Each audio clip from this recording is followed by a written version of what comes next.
ಜೀವನ್ಮುಕ್ತ ಮಹಾತ್ಮರ ಪಾದಾರವಿಂದಕ್ಕೆ ನಮಿಸುತ್ತಾ ಎಲ್ಲ ಸಹೋದರ ಸಹೋದರಿಯರು ನನ್ನ ಅನಂತ ನಮಸ್ಕಾರಗಳನ್ನು ತಿಳಿಸುತ್ತಾ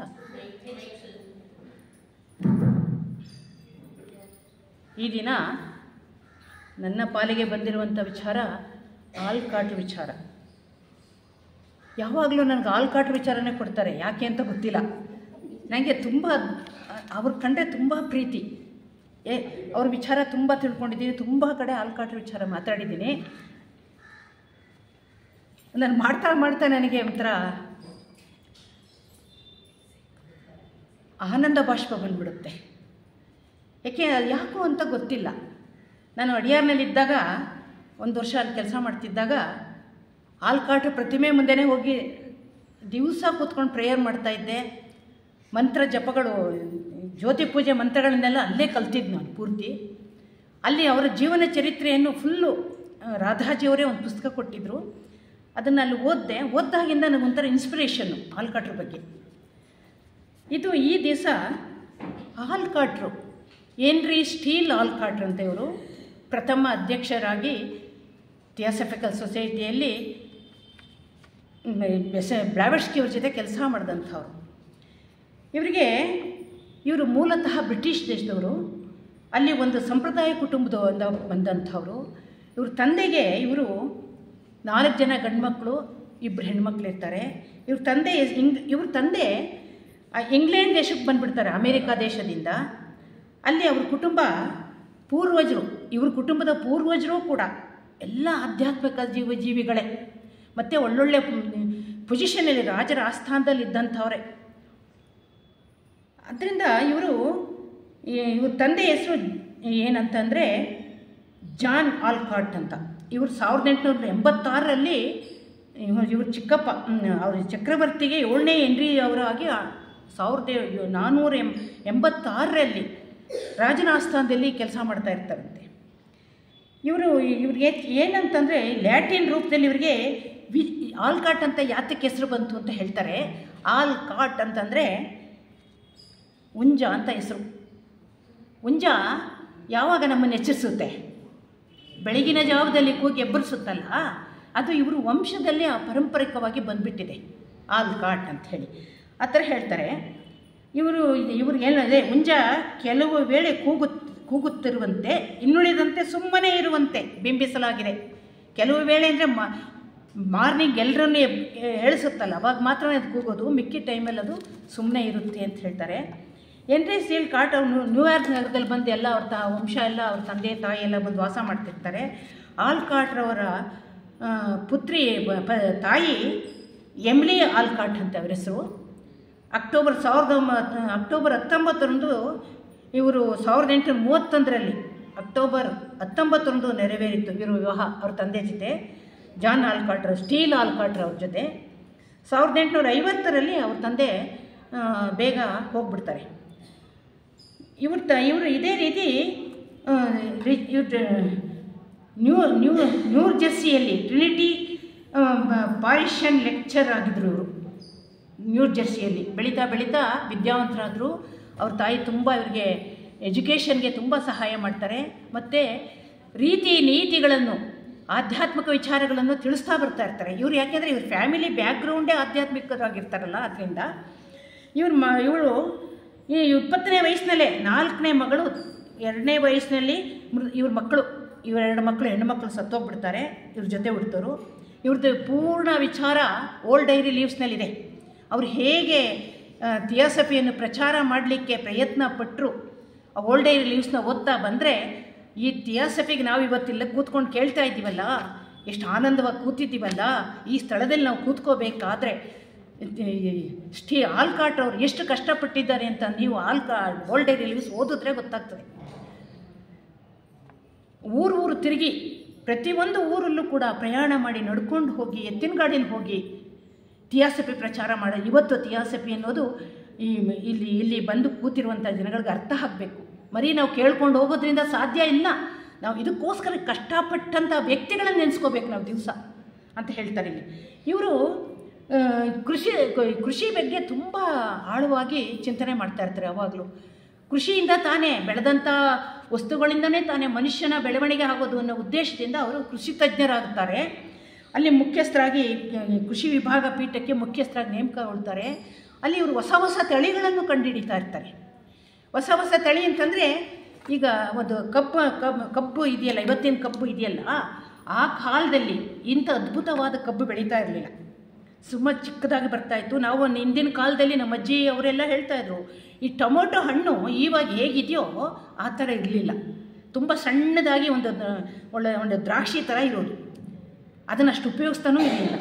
ಮತ್ತು ಆಲೂಗೆಡ್ಡೆ ತಳಿಯನ್ನು ಉತ್ಪತ್ತಿ ಮಾಡಿದಂಥವರು, ಕೃಷಿಯಲ್ಲಿ ಹೊಸ ಹೊಸ ವಿಚಾರಗಳನ್ನು ಕಂಡುಹಿಡಿದಂಥವರು ಸ್ಟೀಲ್ ಆಲ್ಕಾಟ್ರವರು ಅಂತ ಹೇಳ್ತಾರೆ.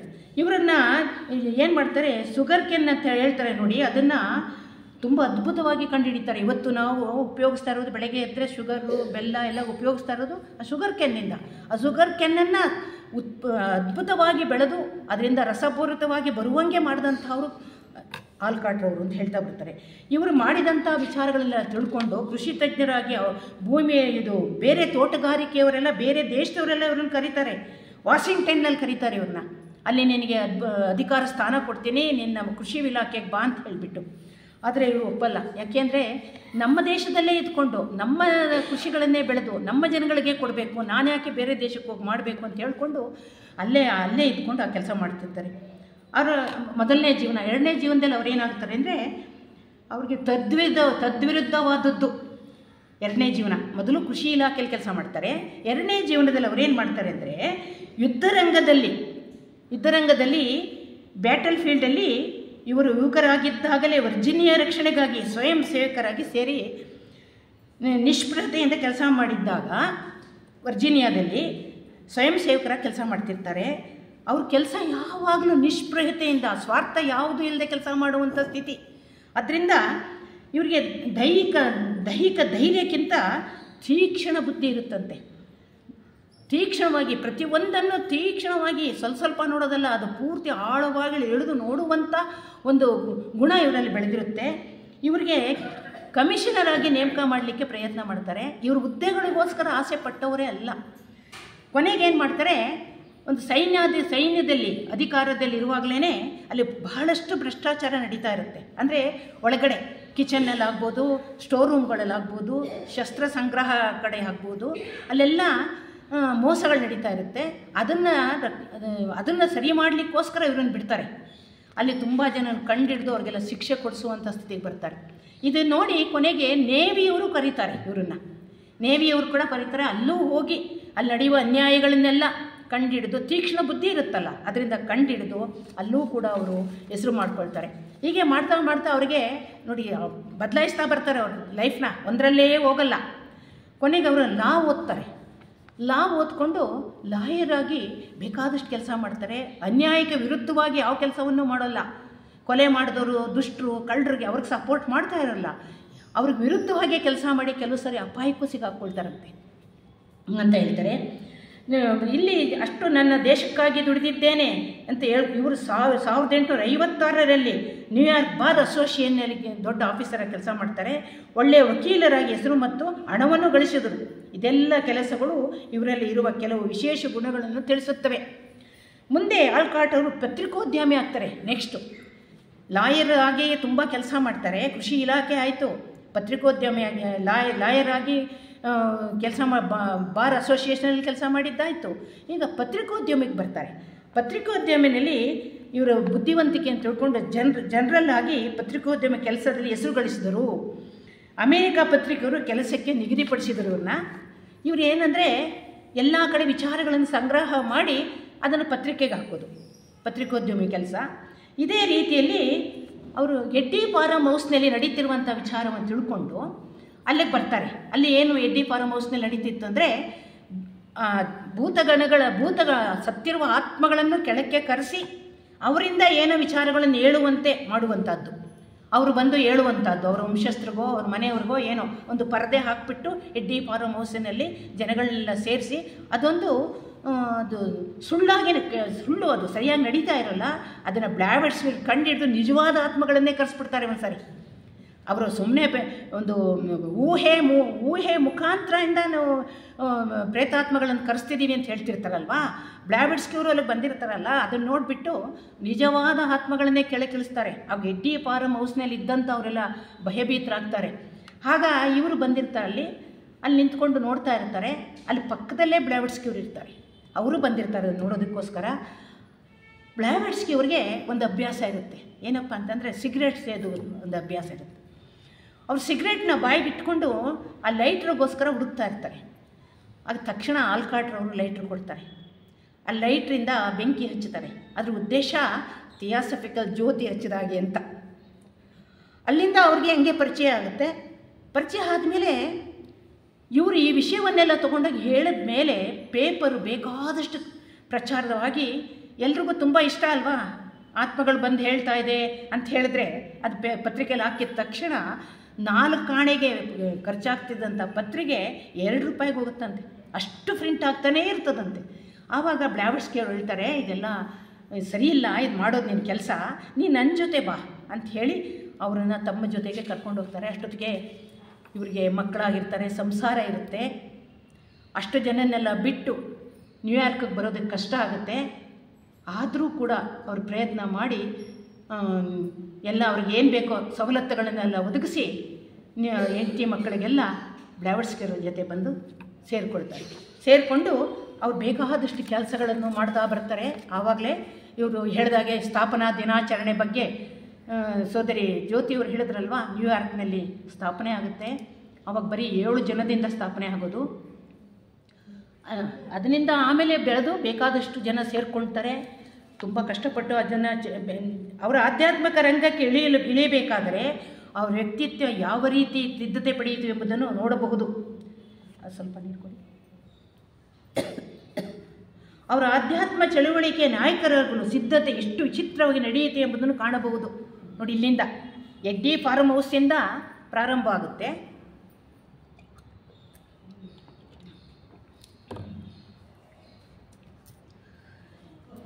ಇವರು ಹೇಳ್ತಾರೆ, ಜೀವನದಲ್ಲಿ ರಾಜಕೀಯ ಜೀವನಕ್ಕೂ ಪ್ರವೇಶ ಮಾಡ್ತಾರೆ. ಅವರಿಗೆ ತಪ್ಪಿತಸ್ಥರಿಗೆ ಶಿಕ್ಷೆ ಕೊಡುವುದು, ಯುದ್ಧರಂಗದಲ್ಲಿ ಹೋರಾಟ, ಇವೆಲ್ಲವೂ ಉತ್ತಮ ನಾಯಕರುಗಳು ಅರ್ಹತೆ ಆಗುತ್ತದೆ. ಯಾಕೆಂದರೆ ರಾಜಕೀಯದಲ್ಲಿ ತಪ್ಪಿತಸ್ಥರಿಗೆ ಶಿಕ್ಷೆ ಕೊಡೋದು ತುಂಬ ಕಷ್ಟ ಅಲ್ವಾ, ಆ ರಾಜಕೀಯ ಬಿಟ್ಬಿಡ್ತಾರೆ. ಶಿಕ್ಷೆ ಕೊಡೋದಕ್ಕೂ ಕಷ್ಟ ಅಂತ ಹೇಳಿ ಯುದ್ಧರಂಗದಲ್ಲಿ ಹೋರಾಟ ಮಾಡ್ತಾರೆ, ಅದು ಆಗುತ್ತೆ. ಇವರಿಗೆ ಎಲ್ಲ ಕಡೆ ನಾಯಕರಾಗಲು ಅರ್ಹತೆಗಳು ಬೇಕಾದಷ್ಟಿರುತ್ತೆ. ನಾಯಕರಾಗಲು ಅರ್ಹತೆಗಳು ಇರಬೇಕು ಅಂತ ಹೇಳ್ತಾರೆ ಆಲ್ಕಾಟ್ರವರು. ಅಂದರೆ ಸೋಮಾರಿತನ ಇರಬಾರ್ದು, ಉದಾಸೀನತ ವ್ಯಕ್ತಿಗಳಿರಬಾರ್ದು. ಉತ್ತಮ ನಾಯಕನಾಗಲು ಅಸಮರ್ಥರು ಸಾಧ್ಯ ಇಲ್ಲ, ಸಮರ್ಥರಾಗಿರೋರು ಮಾತ್ರ ಉತ್ತಮ ನಾಯಕರಾಗಲು ಸಾಧ್ಯ. ಇವತ್ತು ಅವರು ಸಮರ್ಥರಾಗಿದ್ದರಿಂದಲೇ ಇಷ್ಟೊಂದು ಥಿಯಾಸಫಿ ಬೆಳೆದು ಇಡೀ ಪ್ರಪಂಚಾದ್ಯಂತ ಪ್ರಚಾರ ಆಗಿರುವಂಥ ವಿಚಾರ. ಸಮರ್ಥರು ಅಲ್ಲಿ ಕಾಲು ಎಳೆಯೋರು ಇರ್ತಾರೆ, ಬೈಯೋರು ಇರ್ತಾರೆ. ಏನೇ ಇದ್ದರೂ ಧೈರ್ಯವಾಗಿ, ಸತ್ಯತೆ ಎಲ್ಲಿರುತ್ತೋ ಅಲ್ಲಿ ಧೈರ್ಯ ತಾನಾಗೇ ಬರುತ್ತೆ ಅಂತ ಆಲ್ಕಾಟ್ ಜೀವನದ ಶೈಲಿಯನ್ನು ನೋಡಿದ್ರೆ ಗೊತ್ತಾಗ್ತದೆ ಅಂತ ಹೇಳ್ತಾರೆ. ಅನಿಬೆಸೆಂಟ್ ಹತ್ರ ಒಬ್ಬ ಯುವಕ ಬಂದ್ಬಿಟ್ಟು ಕೇಳ್ತಾನಂತೆ, ನಿಮ್ಮ ಆಧ್ಯಾತ್ಮಿಕ ಚಳುವಳಿಕೆಯಲ್ಲಿ ಏನಾದರೂ ಕೆಲಸ ಮಾಡುತ್ತೇನೆ ಎಂದಾಗ, ನಿಮ್ಮ ಆಧ್ಯಾತ್ಮಿಕ ಚಳುವಳಿ ನಡೆಸ್ತಾ ಇರ್ತಾರಲ್ಲ, ನಾನು ಕೆಲಸ ಮಾಡ್ತೀನಿ ಅಂತ ಬಂದು ಕೇಳಿದಾಗ ಹುಡುಗ ಬೆಸೆಂಟ್ ಕೇಳ್ತಾರೆ, ನಂಬಿಕೆಗೆ ಅರ್ಹವಾದ ಯಾವ ಕೆಲಸವನ್ನು ಮಾಡಿದ್ಯೇ? ನಂಬಿಕೆಗೆ ಬೇಕಾಗಿರುವಂಥ ಕೆಲಸ ಯಾವುದು ಮಾಡಿದ್ಯಾ ಮೊದಲು ತಿಳಿಸಪ್ಪ ಅಂತಾರೆ. ನೋಡಿ, ಅದು ತುಂಬ ಇಂಪಾರ್ಟೆಂಟು. ಆಧ್ಯಾತ್ಮಿಕ ಚಳುವಳಿಗೆ ಬಂದು ಎಳೆದು ಬಿಡೋದು ದೊಡ್ಡದಲ್ಲ, ಯಾವುದೇ ಕೆಲಸವನ್ನು ನಂಬಿಕೆಗೆ ಮಾಡೋದು ಅಂತ ಮಾತ್ರ ಅಂತ ಹೇಳ್ತಾರೆ.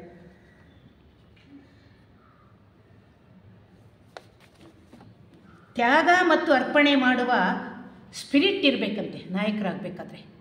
ತ್ಯಾಗ ಮತ್ತು ಅರ್ಪಣೆ ಇವೆರಡು ಪದಗಳಿದ್ದರೆ ಮಾತ್ರ ಒಬ್ಬ ನಾಯಕನಾಗಿ, ಧೀಮಂತ ನಾಯಕನಾಗಿ ಕೆಲಸ ಮಾಡೋದು ಸಾಧ್ಯ. ರಾಜಕೀಯದಲ್ಲೂ ಅಷ್ಟೇ, ಆಧ್ಯಾತ್ಮಿಕದಲ್ಲೂ ಅಷ್ಟೇ ಅಂತ ಹೇಳ್ತಾ ಬರ್ತಾರೆ. ತ್ಯಾಗ ಅರ್ಪಣೆ ಇಲ್ಲದಿದ್ದರೆ ದೊಡ್ಡ ಕೆಲಸವನ್ನು ಮಾಡೋದು ಸಾಧ್ಯವಿಲ್ಲ. ಈಗ ನಾವೇ ನೋಡ್ತಾ ಇದ್ದೀವಲ್ಲ, ರಾಜಕೀಯ ರಂಗಗಳನ್ನೆಲ್ಲ ನೋಡ್ತಿದ್ದೀವಲ್ಲ, ತ್ಯಾಗ ಇಲ್ಲ, ಅರ್ಪಣೆ ಇಲ್ಲ, ಬರೀ ಹೊಡೆದಾಟ, ಚೇರ್ಗೋಸ್ಕರ ಗುದ್ದಾಟಗಳು ನಡೀತಿದೆಯಲ್ಲ. ತ್ಯಾಗ ಅರ್ಪಣೆ ಇದ್ದರೆ ಜನರು ಯಾರು ಮೂಢರಲ್ಲ, ಕಿವುಡ್ರಲ್ಲ, ಗುರುತಿಸ್ತಾರೆ, ಅವರನ್ನು ಮುಂದಕ್ಕೆ ತರಕ್ಕೆ ಪ್ರಯತ್ನ ಮಾಡ್ತಾರೆ. ಹೆನ್ರಿ ಸೀಲ್ ಆಲ್ಕಾಟ್ ವೈಜ್ಞಾನಿಕ ಮನೋಭಾವ ಉಳ್ಳವರು, ವೈಜ್ಞಾನಿಕ ಮನೋಭಾವ, ಸೈನ್ಸ್ ಮನೋಭಾವದಲ್ಲಿತ್ತು. ಅವರಿಗೆ ಆಧ್ಯಾತ್ಮಿಕತೆಯ ಕಡೆಗೆ ಒಲವು ಬರುವಂತೆ ಮಾಡಲು ಮೇಡಮ್ ಬ್ಲಾವಟ್ಸ್ಕಿ ಅವರು ಪಾತ್ರ ಇರಿದಾದದ್ದು. ಅವರು ವೈಜ್ಞಾನಿಕ ಮನೋಭಾವ ಇರೋರನ್ನ ಯಾವುದನ್ನು ನಂಬಲ್ವಲ್ಲ ಅವರು. ಸೈನ್ಸ್ ಮುಂದೆ ಕಂಡಿಡಿದ್ರೆ ಮಾತ್ರ ಕಣ್ಣಿಂದ ನೋಡಿದ್ದು ಮಾತ್ರ ನಂಬುವಂಥದ್ದು ಸೈನ್ಸು. ಆದರೆ ಇವರು ಮೇಡಮ್ ಬ್ಲಾವಟ್ಸ್ಕಿ ಅವ್ರನ್ನ ಆಧ್ಯಾತ್ಮಿಕ ಬರೋ ಹಾಗೆ ಮಾಡ್ತಾರೆ. ಆಧ್ಯಾತ್ಮ ವಿಚಾರವನ್ನು ಅವ್ರ ಮನಸ್ಸಿಗೆ ಇಳಿಯುವಂತೆ ಹೇಳಬೇಕಾದ್ರೆ ನೋಡಿ, ಸೈನ್ಸೇ ವಿಜ್ಞಾನವನ್ನೇ ತಿಳಿದಿರುವಂಥವ್ರಿಗೆ ಸೈನ್ಸ್ ಫಿಲಾಸಫಿ ಹೇಳೋದು ತುಂಬ ಕಷ್ಟ ಅಂತ ಇಲ್ಲಿ ಹೇಳ್ತಾ ಬರ್ತಾರೆ. ಅವ್ರಿಗೆ ಆಧ್ಯಾತ್ಮಿಕ ಫಿಲಾಸಫಿನ ಅವ್ರ ಮನಸ್ಸಿಗೆ ಇಳಿಯುವಂಗೆ ಮಾಡಬೇಕಾದ್ರೆ ಗುರುಗಳೇ ಬಂದು ಬ್ಲಾವಟ್ಸ್ಕಿಯವರ ದೇಹದಲ್ಲಿ ಸೇರಿಕೊಂಡು ಅವ್ರಿಗೆ ಸರಿಯಾದ ಮಾರ್ಗದಲ್ಲಿ ಆಲ್ಕಾಟ್ರಿಗೆ ಅವ್ರನ್ನ ಈ ಆಧ್ಯಾತ್ಮಿಕ ಮಾರ್ಗಕ್ಕೆ ಬರೋಕ್ಕೆ ಸಹಾಯ ಮಾಡ್ತಾರಂತೆ. ಅವ್ರಿಗೆ ಪಾಶ್ಚಿಮಾತ್ಯರಿಗೆ ಆಧ್ಯಾತ್ಮಿಕ ಅಷ್ಟು ಚೆನ್ನಾಗಿ ಅರ್ಥ ಆಗೋಲ್ಲ ಅಂತ ಹೇಳ್ತಾ ಬರ್ತಾರೆ. ಯಾಕೆಂತಂದರೆ ಅವರು ಬರೀ ಸೈನ್ಸಲ್ಲೇ ಬೆಳೀತಾ ಇರ್ತಾರೆ, ಸೈನ್ಸೇ ಅವ್ರದ್ದು ಮುಖ್ಯ ಅಲ್ವಾ. ಅದರಿಂದ ಇದು ಸತ್ಯ ನ್ಯಾಯ ಧರ್ಮ ಅದು ಕಣ್ಣು ಕಾಣಲ್ವಲ್ಲ ಅಲ್ವಾ, ಆ ಥರ ಹೇಳ್ತಾ ಬರ್ತಾರೆ. ಪಾಶ್ಚಿಮಾತ್ಯರು ಸಾಧ್ಯ ಇಲ್ಲ. ಗುರುಗಳು ಹೇಳಿಕೆಯಿಂದ ಆಲ್ಕಾಟ್ರು ಈ ಸಂಸ್ಥೆಯ ಮುಖಂಡರಾಗುವಂತೆ ಮಾಡಿದ್ದಾರೆ.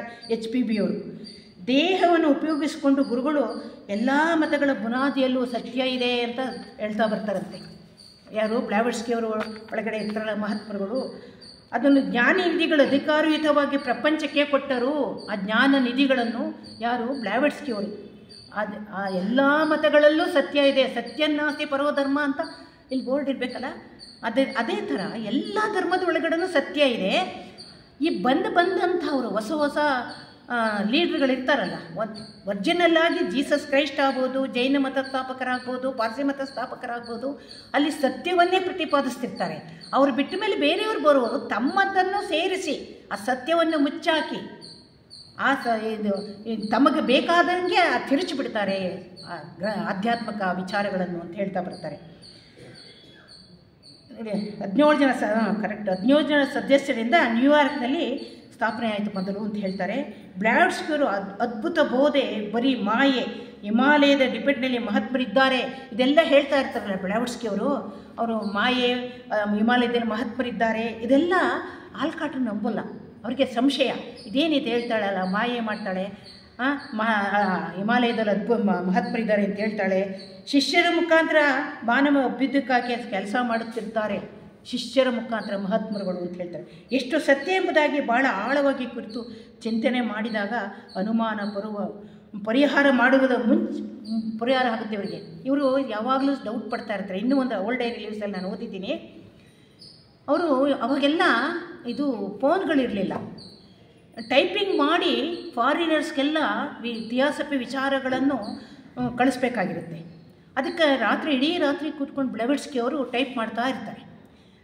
ಆಲ್ಕಾಟ್ರಿಗೆ ಇವ್ರನ್ನ ಪರೀಕ್ಷೆ ಮಾಡೋದೇ ದೊಡ್ಡ ಕೆಲಸ ಆಗಿರುತ್ತೆ. ಆವಾಗ ಬ್ಲಾವಟ್ಸ್ಕಿ ಅವ್ರ ಹತ್ರ ಬಂದುಬಿಟ್ಟು, ಬ್ಲಾವಟ್ಸ್ಕಿ ನನಗೆ ದ್ರಾಕ್ಷಿ ತಿನ್ನಬೇಕು ಅನಿಸುತ್ತೆ ಅಂತ ಕೇಳ್ತಾರೆ. ನೋಡೋಣ ಇವಳು ಮಾಯೆ ಮಾಡಿ ದ್ರಾಕ್ಷಿ ತರಿಸ್ತಾಳ ಅಂತ. ಅವ್ರನ್ನೇ ನೋಡಿಬಿಟ್ಟು ಇವ್ರು ನನ್ನನ್ನು ಪರೀಕ್ಷೆ ಮಾಡ್ತಾನೆ ಅಂತ ಗೊತ್ತಾಗಿ ಆ ವಾರ್ಡ್ರೋಬ್ ತೆಗೆದು ನೋಡು ಅಂತ. ಇವಳು ಸಿಕ್ಕಾಕೊಂಡ್ಲೀಗ, ಇವಳು ಬರೀ ಸುಳ್ಳು ಹೇಳ್ತಾಳೆ, ಮೋಸ ಮಾಡ್ತಿದ್ದಾಳೆ ಜನಕ್ಕೆ, ಇವಳು ಸಿಕ್ಕಾಕೊಂಡು ಅಂದ್ಬಿಟ್ಟು ವಾರ್ಡ್ರೋಬ್ ತೆಗೆದು ನೋಡಿದ್ರೆ ಅವಾಗ ತಾನೇ ಗಿಡದಿಂದ ಕಿತ್ಕೊಂಡು ಬಂದಿರೋ ದ್ರಾಕ್ಷಿ ಗೊಂಚಿಲಿರುತ್ತಂತೆ. ಇದೇ ಥರ ತುಂಬ ಸರಿ ಪರೀಕ್ಷೆ ಮಾಡ್ತಾರೆ ಇವ್ರನ್ನ. ಸುಮ್ಮನೆ ಒಪ್ಕೊಳ್ಳಲ್ಲ ಆಧ್ಯಾತ್ಮಿಕನ ಆಲ್ಕಾಟ್ರವರು. ಇವರು ಬ್ಲಾವಟ್ಸ್ಕಿ ಅವರು ಇದು ಹ್ಯಾಂಡ್ ಕರ್ಚಿಪ್ಗೆ ಎಂಬ್ರಾಯ್ಡ್ರಿ ಮಾಡಿ ಅದರಿಂದ ಬಂದಂಥ ದುಡ್ಡಿನಲ್ಲಿ ಜೀವನ ಮಾಡ್ತಿದ್ರು. ಚೆನ್ನಾಗಿ ತಿಳ್ಕೊಳ್ಳಿ, ಯಾವ ಸೊಸೈಟಿ ಹಣಗಳಿಂದ ಅವ್ರು ಜೀವನ ನಡೆಸ್ತಾ ಇರಲಿಲ್ಲ. ಆಲ್ಕಾಟ್ರಾಗಲಿ ಬ್ಲಾವಟ್ಸ್ಕಿ ಆಗಲಿ ಅವ್ರು ತಮ್ಮ ಸ್ವಂತ ದುಡ್ಡಿಂದ ಅವತ್ತಿನ ಗಂಜಿ ಊಟವನ್ನು ಮಾಡ್ತಾ ಇದ್ದಂಥವ್ರು. ಆವತ್ತು ಇವರು ಬ್ಲಾವಟ್ಸ್ಕಿ ಅವ್ರನ್ನ ಇನ್ನೂ ಒಂದು ಸರಿ ಪರೀಕ್ಷೆ ಮಾಡಬೇಕು ಅಂದ್ಬಿಟ್ಟು, ಬ್ಲಾವಟ್ಸ್ಕಿ ನಾಳೆ ಬೆಳಿಗ್ಗೆ ಆ ಗಾರ್ಮೆಂಟ್ಸನ್ನು ಬರ್ತಾನೆ, ನೀನು ಕರ್ಚಿಪ್ಗೆ ಎಂಬ್ರಾಯ್ಡ್ರಿ ಮಾಡದೆ ಬರೀತಾ ಕೂತಿದ್ಯಲ್ಲ ಅಂತಾರೆ. ಅವ್ರು ಪುನಃ ಸ್ವಲ್ಪ ಹೊತ್ತಾದಮೇಲೆ ಆ ಡ್ರಾಯರ್ ತೆಗೆದು ನೋಡು ಅಂತಾರೆ. ಆ ಡ್ರಾಯರ್ ಎಳೆದು ನೋಡಿದ್ರೆ ಸಣ್ಣ ಸಣ್ಣ ಅಣುದೇವತೆಗಳು ಕೂತ್ಕೊಂಡು ಎಂಬ್ರಾಯ್ಡ್ರಿ ಮಾಡ್ತಿರ್ತಾರಂತೆ. ಯಾರು ಪೂರ್ಣ ಅರ್ಪಣೆ ಮಾಡ್ಕೋತಾರೆ, ಯಾರು ಆಧ್ಯಾತ್ಮಿಕತೆಯಲ್ಲಿ ಜನಗಳನ್ನು ಉತ್ತಂಗ ಶಿಖರಕ್ಕೆ ಏರಿಸಬೇಕು ಅಂತ ಮನಸ್ಸಿನಲ್ಲಿ ಪೂರ್ತಿ ಅರ್ಪಣೆ ಮಾಡ್ಕೊಂಡಿರ್ತಾರೋ ಅಂಥವ್ರಿಗೆ ಸಹಾಯ ಮಾಡೋಕ್ಕೆ ನಮ್ಮ ಸುತ್ತನೇ ಬೇಕಾದಷ್ಟು ದೇವಗಣಗಳಿದ್ದಾರೆ ಅಂತ ಇದು ನಿರೂಪಣೆ ಆಗುತ್ತೆ. ಇದೇ ರೀತಿ ಮುಚ್ಚಿದ ಬಾಗಿಲಿನಲ್ಲಿ ಮಹಾತ್ಮರು ಬಂದು ಬ್ಲಾವೆಟ್ಸ್ಕಿಯವ್ರ ಹತ್ರ ಮಾತಾಡಿ ಹೋಗೋದನ್ನೆಲ್ಲ ನೋಡಿಬಿಟ್ಟು ಆವಾಗಲೂ ಡೌಟೇ ಆಲ್ಕಾಟ್ರಿಗೆ, ಆಗಲೂ ಕೂಡ ಕೇಳ್ತಾರೆ. ಆಮೇಲೆ ಇದು ನಿಜಾನಾ, ಮಾಸ್ಟ್ರು ಬಂದು ನಿನ್ನ ಹತ್ರ ಅದಕ್ಕೆ ಬಾಗಿಲು ನಾನೇ ಈಗಲೂ ಮುಚ್ಚಿಬಿಟ್ಟು ಬಂದಿದ್ದೀನಿ, ಹೆಂಗೆ ಮಹಾತ್ಮರೊಳಗೆ ಬಂದರು? ಅದು ನಿನಗೆ ಗೊತ್ತಾಗಲ್ಲ, ನಿನಗೆ ಒಂದು ದಿವಸ ಮಹಾತ್ಮನೇ ನೀನು ದರ್ಶನ ಕೊಡ್ತಾರೆ, ಆವಾಗ ನಿನಗೆ ಗೊತ್ತಾಗುತ್ತೆ ಅಂತ ಹೇಳ್ತಾರೆ. ಆಗ ಕುತುಮಿ ಮಹರ್ಷಿಗಳಿಗೆ ಗೊತ್ತಾಗುತ್ತೆ, ಇವನು ಏನು ಡೌಟ್ ಪೂರ್ತಿ ಹೋಗೋವರೆಗೂ ಇವನು ಆಧ್ಯಾತ್ಮಿಕ ಕೆಲಸಗಳನ್ನ ಸರಿಯಾಗಿ ಮಾಡಲ್ಲ, ಫಿಲಾಸಫಿ ವರ್ಕ್ ಮಾಡಲ್ಲ ಅಂತ ಹೇಳಿಬಿಟ್ಟು ನಿಜವಾಗ್ಲೂ ಬಂದು ದರ್ಶನ ಕೊಡ್ತಾರೆ. ದರ್ಶನ ಕೊಟ್ಟಿದ್ದ ತಕ್ಷಣ ಇವ್ರಿಗೆ ಗಾಬರಿ ಆಗುತ್ತೆ. ಆವಾಗ ಅವ್ರ ಕಾಲಿಗೆ ನಮಸ್ಕಾರ ಮಾಡಿ, ನಾನು ಈಗ ತಿಳ್ಕೊಂಡೆ ನೀವು ಮಹಾತ್ಮರಿದ್ದಾರೆ ಅಂತ, ಈ ಕೆಲಸಗಳು ಮಾಡಲಿಕ್ಕೆ ನಿಮ್ಮ ಪ್ರೋತ್ಸಾಹ ಇದೆ ಅಂತ ಗೊತ್ತಾಯ್ತು ಇವಾಗ ಅಂಥೇಳಿ ತುಂಬ ಹೊತ್ತು ಚರ್ಚೆ ಮಾಡ್ತಾರೆ. ಫಿಲಾಸಫಿ ಬಗ್ಗೆ ವಿಚಾರಗಳನ್ನು, ಥಿಯಾಸಫಿಕಲ್ ಸೊಸೈಟಿ ಹೇಗೆ ಮುಂದಕ್ಕೆ ತರಬೇಕು, ಹೇಗೆ ವಿಚಾರಗಳನ್ನು ಪ್ರತಿಪಾದಿಸಬೇಕು ಅಂತೆಲ್ಲ ತುಂಬ ಹೊತ್ತು ಮಾತಾಡಾದಮೇಲೆ ಅವ್ರು ಹೋಗೋ ಟೈಮಲ್ಲಿ ಇವರು ಆಲ್ಕಾಟ್ರು ಕೇಳ್ತಾರೆ, ನೀವೀಗ ನಾನು ಹೇಳಿದ್ರೆ ಯಾರು ನಂಬಲ್ಲ, ಮಹಾತ್ಮರು ಬಂದಿದ್ದರು ನನಗೆ ದರ್ಶನ ಕೊಟ್ಟರು ಅಂದರೆ ಅದು ಗುರ್ತಾಗಿ ಏನಾದರೂ ಕೊಡಿ ಅಂತ ಕೇಳಿದಾಗ ಅವ್ರು ತಮ್ಮ ರುಮಾಲನ್ನು ತೆಗೆದುಕೊಡ್ತಾರೆ. ಆ ರುಮಾಲು ಇವಾಗಲೂ ಅಡಿಯಾರ್ ಎಕ್ಸಿಬಿಷನ್ ಹಾಲ್ನಲ್ಲಿ ಇವಾಗಲೂ ಇದೆ ಆ ರುಮಾಲು. ಆವಾಗನಿಂದ ಅವರು ಪೂರ್ಣವಾಗಿ ಥಿಯಾಸಫಿ ಒಳಗಡೆ ಮುಳುಗಿ ಥಿಯಾಸಫಿ ಪ್ರಚಾರ ಮಾಡೋಕ್ಕೆ ಪ್ರಾರಂಭ ಮಾಡ್ತಾರೆ. ಇದು ತುಂಬ ಮಾಡಿ ಏನು ಮಾಡ್ತಾರೆ, ಯೋಗಿಲಿ ಎಡ್ಬಿಟ್ರು ಹೇಳ್ತಾರೆ, ಆಲ್ಕಾಟ್ರಿಗೆ ಇಂಥ ಅವಕಾಶ ಹೇಗೆ ಸಿಗುತ್ತದೆ ಎಂಬುದನ್ನು ಲಕ್ಷಾಂತರ ವರ್ಷಗಳಿಂದನೇ ನಡೆದಿತ್ತಂತೆ. ಆಲ್ಕಾಟ್ರ ಬಗ್ಗೆ, ಆಲ್ಕಾಟ್ರಿಗೆ ಹೆಂಗೆ ಥಿಯಾಸಫಿಗೆ ಬಂದರು? ಅವರು ಒಂದು ರಾಜಕೀಯ ವಂಶದಲ್ಲಿ ಬೆಳೆದಂಥವ್ರು, ಒಳ್ಳೆ ಕುಟುಂಬದಲ್ಲಿದ್ದಂಥವ್ರು, ಅವರು ಒಳ್ಳೆ ಕೃಷಿ ಇಲಾಖೆಯಲ್ಲಿ ಕೆಲಸ ಮಾಡಿದಂಥವ್ರು, ನ್ಯಾಯ ಇಲಾಖೆಯಲ್ಲಿ ಕೆಲಸ ಮಾಡಿದಂಥವ್ರು, ಉದ್ಯೋಗ ಇದು ನ್ಯೂಸ್ ಎಡಿಟರಾಗಿ ಕೆಲಸ ಮಾಡಿದಂಥವ್ರು, ಅವ್ರು ಹಿಂಗೆ ಆಧ್ಯಾತ್ಮಿಕ ವಿಷಯಕ್ಕೆ ಬಂದರು ಅನ್ನೋ ವಿಚಾರನ ಲೆಟ್ಬಿಟ್ ಹೇಳ್ತಾರೆ. ಹಿಂದೆ ಒಬ್ಬ ಇವರು ಏನು ಹಿಂದಿನ ಜನ್ಮದಲ್ಲಿ ಹೇಳ್ತಾ ಇರೋದು ಕತೆ ಇದು. ಅಟ್ಲಾಂಟಿಕ್ ಖಂಡದಲ್ಲಿ ಒಂದು ಪಟ್ಟಣದಲ್ಲಿ ಚಿನ್ನದ ಗೇಟ್ ಇದ್ದಂಥ ಅರಮನೆ ಇದ್ದಂತೆ. ಅಲ್ಲಿ ಪ್ರಬಲ ರಾಜ ರಾಜ್ಯವನ್ನು ಆಳ್ತಾ ಇದ್ದ. ಅವನಿಗೆ ಒಬ್ಬ ಮಗ, ಒಂದೇ ಮಗು ಇರುತ್ತೆ.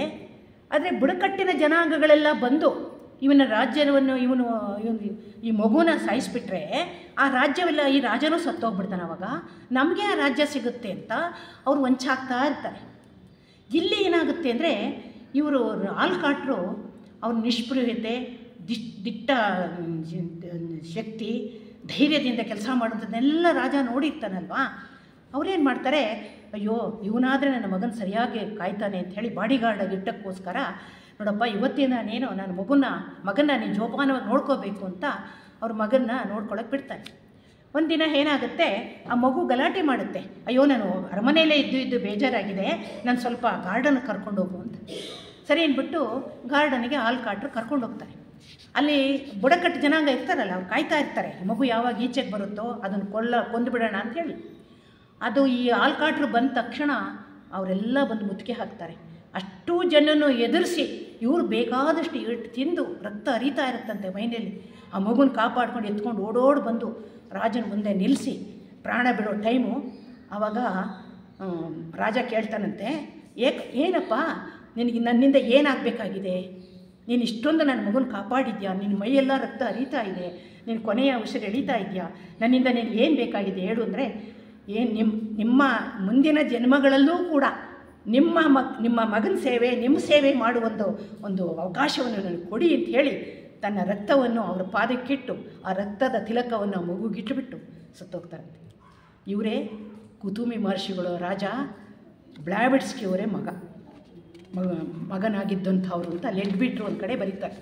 ಇದೇ ರೀತಿ ಈ ಪ್ರಾಮಾಣಿಕತೆಯಿಂದನೇ ಮುಂದುವರೆದಂಥವ್ರು. ಪ್ರಾಮಾಣಿಕತೆ ಅಂದರೆ ಏನು ಅಂತ ಚೆನ್ನಾಗಿ ಅರ್ಥ ಮಾಡ್ಕೋಬೇಕು ನಾವು. ಧೈರ್ಯನೂ ಇರಬೇಕು, ಜೊತೆಗೆ ಪ್ರಾಮಾಣಿಕತೆಯೂ ಇರಬೇಕು. ಸರಿಯಾದ ಮಾರ್ಗದಲ್ಲಿ, ಸತ್ಯ ಮಾರ್ಗದಲ್ಲಿ ನಡೆದರೆ ಮಾತ್ರ ನಾವು ಯಾವುದಾದ್ರೂ ಮುಂದಕ್ಕೆ ಹೋಗೋದು ಸಾಧ್ಯ ಅಂತ ಹೇಳ್ತಾರೆ. ಹಿಂದಿನ ಜನ್ಮದಲ್ಲಿ ಆಲ್ಕಾಟ್ರು ಅಶೋಕನಾಗಿ ಜನಿಸಿರ್ತಾರೆ. ಅದರದ್ದು ಫೋಟೋ ಕೂಡ ಅಲ್ಲಿ ಇದರಲ್ಲಿ ಮ್ಯೂಸಿಯಂನಲ್ಲಿದೆ, ಅಡಿಯಾರ್ ಮ್ಯೂಸಿಯಂನಲ್ಲಿ. ಅಶೋಕನಾಗಿದ್ದಾಗ ಅವರು ಬೌದ್ಧ ಮತದ ಪ್ರಚಾರಕ್ಕೆ ಸಹಾಯ ಮಾಡಿದ್ದಾರೆ. ಅಶೋಕ ಬೌದ್ಧ ಮತ, ಅಷ್ಟೊತ್ತಿಗಾಗಲೇ ಬೌದ್ಧ ಮತ ಬಂದಿರುತ್ತೆ, ಅದು ಅಶೋಕ ಅದರಲ್ಲಿ ಪ್ರಚಾರ ಮಾಡ್ತಾ ಇರ್ತಾರೆ. ನಿರಂತರವಾಗಿ ಸಾಗುತ್ತಿರುತ್ತೆ. ಮೌರ್ಯರ 6ನೇ ಮಹಾವಂಶಕ್ಕೆ ಮೌರ್ಯರ ಮಹಾವಂಶಕ್ಕೆ ಮನುಗಳಾಗಿ ಆಗ ಇವರು ಸಹಾಯಕರಾಗಿ ಕೆಲಸ ಮಾಡುವವರು. ಯಾರು? ಆಲ್ಕಾಟ್ರು ಮನುಗಳಾಗಿರ್ತಾರೆ ಅಶೋಕನ ಕಾಲದಲ್ಲಿ. ಆವಾಗ ಅಶೋಕ ಚಕ್ರವರ್ತಿಯು ಸಾಯುವಾಗ ಇಂದಿನ ಅಟ್ಲಾಂಟಿಕ್ ಸಂಬಂಧದ ಮುಂದೆ ಥಿಯಾಸಫಿಯಲ್ಲಿ ಕೆಲಸವನ್ನು ಮಾಡುವ ಅವಕಾಶವನ್ನು ಸಿಗುವುದೆಂದು ತಿಳಿಸಿದ್ನಂತೆ ಅಶೋಕ ಮೊದಲೇ. ದೇಹವನ್ನು ಬಿಡುತ್ತಾರೆ, ಅಶೋಕ ದೇಹ ಬಿಡ್ತಾರೆ. ಕುತುಮಿ ಮಹಾತ್ಮರು ಇವರ ಬಗ್ಗೆ ಈ ರೀತಿ ಅಭಿಪ್ರಾಯಪಟ್ಟಿದ್ದಾರೆ: ಒಳ್ಳೆಯದು ಕೆಟ್ಟದ್ದು ಎರಡಕ್ಕೂ ಪ್ರಾಮಾಣಿಕವಾಗಿ ಸೇವೆ ಮಾಡುತ್ತೇನೆಂದು ಪ್ರಮಾಣ ಮಾಡಿರುವವನನ್ನು ನಾವು ಇವರನ್ನು ಎಲ್ಲ ಸನ್ನಿವೇಶಗಳಲ್ಲೂ ನಂಬುತ್ತೇವೆ. ಇಲ್ಲಿ ಮನುಷ್ಯ ಆದಮೇಲೆ ಕೆಟ್ಟದ್ದು ಇರುತ್ತೆ. ಎಲ್ಲರೂ ಪ್ರಾಮಾಣಿಕವಾಗಿ ಸತ್ಯವನ್ನೇ ಪ್ರತಿಪಾದಿಸಿ, ಸ್ವಲ್ಪ ಆದರೂ ಕೆಟ್ಟತನ ಇರುತ್ತಲ್ಲ, ನಾನು ಕೆಟ್ಟತನ, ನಾನು ಸುಳ್ಳು ಹೇಳಿದೆ ಅಂತ ಪ್ರಾಮಾಣಿಕವಾಗಿ ಒಪ್ಕೊಳ್ಳುವಂಥ ಮನೋಭಾವನೆಯೂ ಬೇಕು. ನಾನು ಅವ್ರೊಬ್ಬರಿಗೆ ಮೋಸ ಮಾಡಿದೆ ಅಂತ ಒಪ್ಕೊಳ್ಳುವಂಥ ಮನೋಭಾವನೆಯೂ ಬೇಕು. ಅದೆರಡನ್ನೂ ನೀನು ಹೇಳ್ತಾನೆ, ಕೆಟ್ಟದ್ದಕ್ಕೆ ಒಳ್ಳೆಯದಕ್ಕೆ ಪ್ರಾಮಾಣಿಕವಾಗಿ ಕೆಲಸ ಮಾಡಿದ್ಯಾ ನೀನು ಪ್ರಾಮಾಣಿಕವಾಗಿ ಎಲ್ಲ ತಪ್ಪುಗಳನ್ನು ಒಪ್ಕೊಳ್ತಾ ಇದೆಯಾ ನೀನು ಇಂಥ ಭಕ್ತಿಗೆ ಸಮಾನವಾದ ವ್ಯಕ್ತಿ ಬೇರೆ ಯಾರು ಸಿಗುತ್ತಾರೆ ನಮಗೆ ಅಂತ ಹೇಳ್ತಾರೆ ಕುತುಬಿ ಮಹರ್ಷಿಗಳು. ಯಾವತ್ತೂ ಪ್ರಶ್ನೆ ಹಾಕದೆ ಕೆಲಸ ಮಾಡಿದಂಥವರು, ಸಂಪೂರ್ಣ ನಿಷ್ಪ್ರಹೆಯಿಂದ ಒಬೆ ಮಾಡಿ ಕೆಲಸ ಮಾಡಿದವರು. ಇತರರಲ್ಲಿ ತಪ್ಪುಗಳು ಇಲ್ಲವೆಂದಲ್ಲ, ಬೇರೆಯವರಲ್ಲೂ ತಪ್ಪಿರುತ್ತೆ, ಆದರೆ ಪ್ರಾಮಾಣಿಕವಾಗಿ ಕೆಲಸ ಮಾಡ್ಕೊಂಡು ಹೋಗ್ತಾ ಇರಬೇಕು ಅಂತ ಹೇಳ್ತಾರೆ. ಮಾಸ್ಟ್ರಿಗೆ ಒಬೆ ಆಗಿರಬೇಕು ಅಂತ ಹೇಳ್ತಾ ಬರ್ತಾರೆ ಕುತುಬಿ. ಕಾಳಜಿಯಿಂದ ತಪ್ಪು ಆಗುತ್ತಿತ್ತು, ಅವಸರದಲ್ಲಿ ಒಂದೊಂದ್ಸರಿ ತಪ್ಪು ಆಗಿಬಿಡುತ್ತೆ. ಏನೋ ದುಡುಕಿಯೋ ಅಥವಾ ಆತರ ಕೆಲಸ ಮಾಡೋಗಳು ಒಂದು ತಪ್ಪಾಗುತ್ತೆ. ಅದನ್ನೇ ದೊಡ್ಡದು ಮಾಡಿಕೊಂಡು ಟೀಕೆ ಮಾಡುವಂಥ ಜನ ಇರ್ತಾರೆ. ಅದಕ್ಕೆ ಮನಸ್ಸು ಕೊಡಬಾರ್ದು. ನಾನು ಸರಿ ಮಾಡ್ಕೋತೀನಿ, ಏನೋ ತಪ್ಪಾಯಿತು ಅಂತ ಹೇಳ್ಕೊಂಡು ಹೋಗಬೇಕು ಪ್ರಾಮಾಣಿಕತೆಯಿಂದ. ತನ್ನ ತಪ್ಪುಗಳನ್ನು ತಿದ್ದಿಕೊಳ್ಳೋದು, ತೆರೆದ ಮನಸ್ಸು, ತನ್ನ ಸುಖವನ್ನು ತ್ಯಾಗ ಮಾಡಿ, ತೆರೆದ ಮನಸ್ಸಿನಿಂದ ತನ್ನ ಸುಖವನ್ನೇ ತ್ಯಾಗ ಮಾಡಿ, ತನ್ನ ಜೀವನವನ್ನೇ ಅಗತ್ಯ ಬಂದಾಗ ಎಂಥ ರಿಸ್ಕ್ಗೂ ಒಡ್ಡಲು ರೆಡಿಯಾಗಿದ್ದರಂತೆ ಆಲ್ಕಾಟ್ರು. ತಮ್ಮ ಜೀವನವನ್ನೇ ಎಲ್ಲವನ್ನು ತ್ಯಾಗ ಮಾಡಿ ಎಂಥ ಕಷ್ಟ ಬಂದರು ಎಂಥ ಕಷ್ಟಕ್ಕೂ ಎದುರು ನಿಲ್ಲುವಂಥ ಶಕ್ತಿ ಆಲ್ಕಾಟ್ರಿಗಿದ್ದಂತೆ. ಸದಾ ಸಿದ್ಧರಾಗಿದ್ದರಂತೆ. ಯಾವುದೇ ರೀತಿಯ ಆಹಾರ ಸೇವಿಸಲು, ಎಲ್ಲಿಯಾದರೂ ಮಲಗಲು, ಯಾವ ಕೆಲಸ ಮಾಡಲು ಸದಾ ಸಿದ್ಧ. ನೀವು ಓಲ್ಡ್ ಏಜ್ ರಿಲೀವ್ಸ್ ಓದ್ತಾ ಇದ್ದರೆ ನಿಜವಾಗ್ಲೂ ಎಂಥ ಒಂಥರ ಅದ್ಭುತ. ಎಲ್ಲ ಬೇಕಾದರೂ ಹೋಗ್ತಾರೆ, ಎಲ್ಲಿ ಬೇಕಾದರೂ ಮಲಗ್ತಾರೆ, ಎಂಥ ಆಹಾರ ಕೊಟ್ಟರು ತಿಂತಾರೆ. ಇದೇ ಬೇಕು, ಅದೇ ಬೇಕು, ನಾನು ಪ್ರೆಸಿಡೆಂಟು ಅನ್ನೋ ಮನೋಭಾವನೆಯೇ ಇರಲಿಲ್ಲ ಅವ್ರಿಗೆ. ಅದನ್ನು ನೋಡಿಬಿಟ್ಟು ಬ್ಲಾವರ್ಸ್ಕಿ ಅವರು ಅವ್ರ ಶೂ ಎಲ್ಲ ಕಿತ್ತೋಗಿರುತ್ತೆ, ಬಟ್ಟೆ ಎಲ್ಲ ಕೊಳಕಾಗಿರುತ್ತಂತೆ, ಅರ್ಧೋಗಿರುತ್ತಂತೆ ಕೆಲವು ಕಡೆ ಎಲ್ಲ. ಅದಕ್ಕೆ ಮಗನೇ ಬ್ಲಾವರ್ಸ್ಕಿ ಹೇಳೋದು, ಮಗನೇ ನೀನು ನೋಡಿದ್ರೆ ನನಗೆ ಅಯ್ಯೋ ಅನಿಸುತ್ತೆ, ಮೊದಲೊಂದು ಶೂ ತೊಗೊಳಪ್ಪ. ಅಯ್ಯೋ ಅದೇನು ಬಿಡಿ, ಇನ್ನೂ ಸ್ವಲ್ಪ ದಿವಸ ಬರುತ್ತೆ ಅಂತ ಹೇಳ್ತಾರಂತೆ. ಇನ್ನೂ ಸ್ವಲ್ಪ ದಿವಸ ಬರುತ್ತೆ, ಇಷ್ಟು ಬೇಗ ಯಾಕೆ ಹೊಸ ಶೂ ಹಾಗಂತ ಹೇಳ್ತಾರಂತೆ.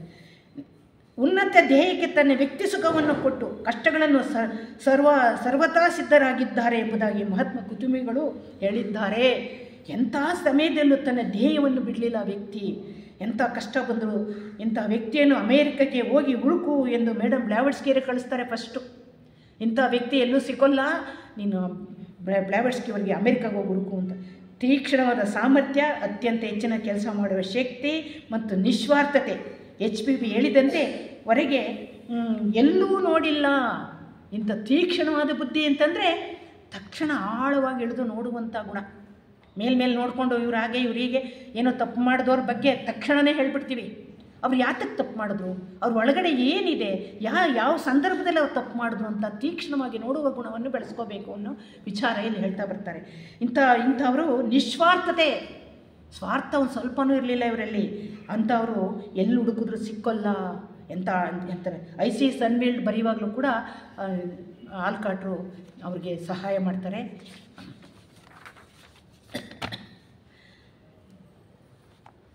ಸಾವಿರದ 1878ರಲ್ಲಿ ಬ್ಲಾವರ್ಸ್ಕಿಯವ್ರ ಜೊತೆಯಲ್ಲಿ ಇಂಡಿಯಾಗೆ ಬರ್ತಾರೆ. ಬೊಂಬಾಯಲ್ಲಿ ಮೊದಲು ಆರ್ಯ ಸಮಾಜದವರು, ನೋಡಿ ಆರ್ಯ ಸಮಾಜ ಅಂತ ನಾವು ಹೇಳ್ಬಾರ್ದು, ನಾನು ಅವರು ಬ್ಲಾವರ್ಸ್ಕಿಯವರ ಓಲ್ಡ್ ಏಜ್ ಲೀವ್ಸ್ನಲ್ಲಿ ಓದಿದ್ದೀನಿ. ಬ್ಲಾವರ್ಸ್ಕಿಯವರು ಆರ್ಯ ಸಮಾಜದವ್ರಿಗೆ ಅಲ್ಲಿಂದಾನೇ, ನ್ಯೂಯಾರ್ಕಿಂದನೇ ದುಡ್ಡು ಕಳಿಸ್ತಾರೆ. ನಾವು ಬಾಂಬೆನಲ್ಲಿ ಬಂದು ಸ್ಥಾಪನೆ ಮಾಡಬೇಕು ಒಂದು ಸೊಸೈಟಿನ ಅಂದ್ಬಿಟ್ಟು. ಆರ್ಯ ಸಮಾಜದ ವ್ಯಕ್ತಿಯೊಬ್ಬರು ಆ ದುಡ್ಡು ತಗೊಂಡು ಮಾಡೋದೇ ಇಲ್ಲ. ಆಮೇಲೆ ಬೇರೆಯವ್ರ ಮುಖಾಂತರ ಬಂದು ಅಲ್ಲಿ ಇವತ್ತಿಗೂ ಬಾಂಬೆನಲ್ಲಿ ಮೊದಲು ಸ್ಥಾಪನೆ ಆಗಿದ್ದು ಅಲ್ಲಿ ಬಂದು ಮಾಡ್ತಾರೆ ಸೊಸೈಟಿ. ಅಲ್ಲಿ ಬಂದು ಥಿಯಾಸಫಿಕಲ್ ಸೊಸೈಟಿಯನ್ನು ಸ್ಥಾಪನಿಸಿದ್ರು. ಭಾರತೀಯರು ಸ್ವದೇಶಿ ವಸ್ತುಗಳನ್ನು ಬಳಸಬಾರ್ದು ಅಂತ ಮೊದಲು ಆಲ್ಕಾಟ್ರು ಪ್ರತಿಪಾದಿಸ್ತಾರೆ. ನೋಡಿ, ಅವರೇ ಇಂಗ್ಲೆಂಡ್ ನ್ಯೂಯಾರ್ಕ್ ಜನದವರಾಗಿಯೂ ಕೂಡ ಸ್ವದೇಶಿ ವಸ್ತುಗಳನ್ನು ಮಾತ್ರ ಬಳಸಬೇಕು. ನೀವೇ ಬಟ್ಟೆ ನೇಯ್ದು, ನೀವೇ ಉತ್ಪತ್ತಿ ಮಾಡಿ, ನೀವು ಬೆಳೆಸಿ, ನಿಮ್ಮ ದೇಶ ಉದ್ಧಾರ ಆಗುತ್ತೆ. ನೀವು ಬೇರೆ ದೇಶಗಳಿಂದ ಯಾಕೆ ತರಿಸ್ಕೊಳ್ತೀರಾ, ಆ ದೇಶವನ್ನು ಯಾಕೆ ಉದ್ಧಾರ ಮಾಡ್ತೀರಾ ಅಂತ ಹೇಳ್ತಾ ಬರ್ತಾರೆ. ಪ್ರಥಮ ಮಹಾ ಸಮ್ಮೇಳನದಲ್ಲಿ ಭಾರತೀಯರಿಗೆ ಸ್ವದೇಶಿ ವಸ್ತುಗಳನ್ನು ಬಳಸಲು ಸ್ಫೂರ್ತಿ ತುಂಬಿದ್ರು. ಪ್ರಥಮ ಮಹಾಸಮ್ಮೇಳನ ನಡೀತಲ್ಲ ಆವಾಗ ಹಿಂದೂ ಮತ್ತು ಪಾರ್ಷಿಯನರು ಬಹಳ ಆಕರ್ಷಿಸಿತು. ಪರ್ಷಿಯನ್ರಿದ್ರಲ್ಲ, ಈಗ ಮಾತು ಸ್ವದೇಶಿ ವಸ್ತುಗಳನ್ನು ಬಳಸಬೇಕು ಅಂತ ಹೇಳಿದಾಗ ಹಿಂದೂಗಳಿಗೆ ಮತ್ತು ಪರ್ಷಿಯನ್ನರಿಗೆ ದೊಡ್ಡ ಉದ್ಯೋಗ ಸಿಕ್ತು ಅವಾಗ. ಇವತ್ತೊಂದು ದಿವಸ ಕೂಡ ಜೊರಾಸ್ಟ್ರಿಯನ್ಸು ಪರ್ಷಿಯನ್ಸೇ ಇವತ್ತು ಬಾಂಬೆನಲ್ಲಿ ಬೇಕಾದಷ್ಟು ಬಟ್ಟೆಗಳು ಉತ್ಪನ್ನ ಮಾಡುವಂಥ ಅವರು ಗೋಡನ್ಗಳಿರುವಂಥದ್ದು, ಇವತ್ತು ಉತ್ಪನ್ನ ಆಗ್ತಾ ಇರುವಂಥದ್ದು ಪಾರ್ಸಿಯವರಿಂದ. ಬೇಕಾದಷ್ಟು ಇವತ್ತು ನಾವೆಲ್ಲ ಹಾಕ್ಕೊಳ್ಳೋ ಬಟ್ಟೆಗಳಾಗ್ಬೋದು, ವಿಧ ವಿಧವಾದ ಡ್ರೆಸ್ಗಳಾಗ್ಬೋದು, ಎಲ್ಲ ಅವರು ಅವತ್ತಿನಿಂದ ಇವತ್ತವರೆಗೂ ಮಾಡ್ಕೊಂಡು ಬರ್ತಾ ಇದ್ದಾರೆ. 1880ರಲ್ಲಿ ಆಲ್ಕಾಟ್ ಬ್ರಾವಿಡ್ಸ್ಕಿ ಮತ್ತು ದಾಮೋದರ್ ಮಾಳ್ವಂಕರ್ ಅನ್ನೋರೊಬ್ಬರು, ಇಲ್ಲಿ ಅವರು ಅವ್ರದ್ದು ವಿಚಾರ ಸ್ವಲ್ಪ ಹೇಳಬೇಕಾಗಿದೆ. ದಾಮೋದರ್ ಮಾಳ್ವಂಕರ್ ಅವ್ರದ್ದೇ ಒಂದು ಸ್ಟೋರಿ ಹಿಸ್ಟ್ರಿ ಇರೋದೊಂದು ಪುಸ್ತಕ ಇದೆ. ಅವ್ರು ಹೇಳ್ತಾರೆ, ಅವರು ಒಂದು ಬ್ರಾಹ್ಮಣ ಕುಟುಂಬದಲ್ಲಿ ಹುಟ್ಟಿದಂಥವ್ರು. ಅವರು ಚಿಕ್ಕ ಮಗುವಿನಲ್ಲೇ ಎಳವರಾಗಿದ್ದರು. ಎಳವರು ಅಂತಂದರೆ ಒಂಥರ ಸಣ್ಣಗೆ ಕೈಕಾಲಿರಲ್ಲ, ಅಕ್ಕಿ ಪಿಕ್ಕ ರೋಗ ಅಂತ ಹೇಳ್ತಾರಲ್ಲ ಆ ಥರ. ಅವ್ರ ಮನೆಯಲ್ಲಿ ಬೇಕಾದಷ್ಟು ಮೆಡಿಷನ್ ಮಾಡ್ತಾರೆ, ಏನು ಮಾಡಿದ್ರು ಮಗುಗೆ ಉದ್ಧಾರ ಆಗಲ್ಲ. ಅದನ್ನು ತೊಗೊಂಡೋಗಿ ಅದು ಹಸು ಕೊಟ್ಟಿಗೆ ಇರುತ್ತಲ್ಲ, ಆ ಕೊಟ್ಟಿಗೆ ಒಂದು ಪಕ್ಕದಲ್ಲಿ ಒಂದು ತೊಟ್ಲಲ್ಲಿ ಮಲಗಿಸ್ಬಿಟ್ಟಿರ್ತಾರಂತೆ. ಅದಕ್ಕಾಗಲೇ 3 ವರ್ಷ ಆಗಿರುತ್ತೆ.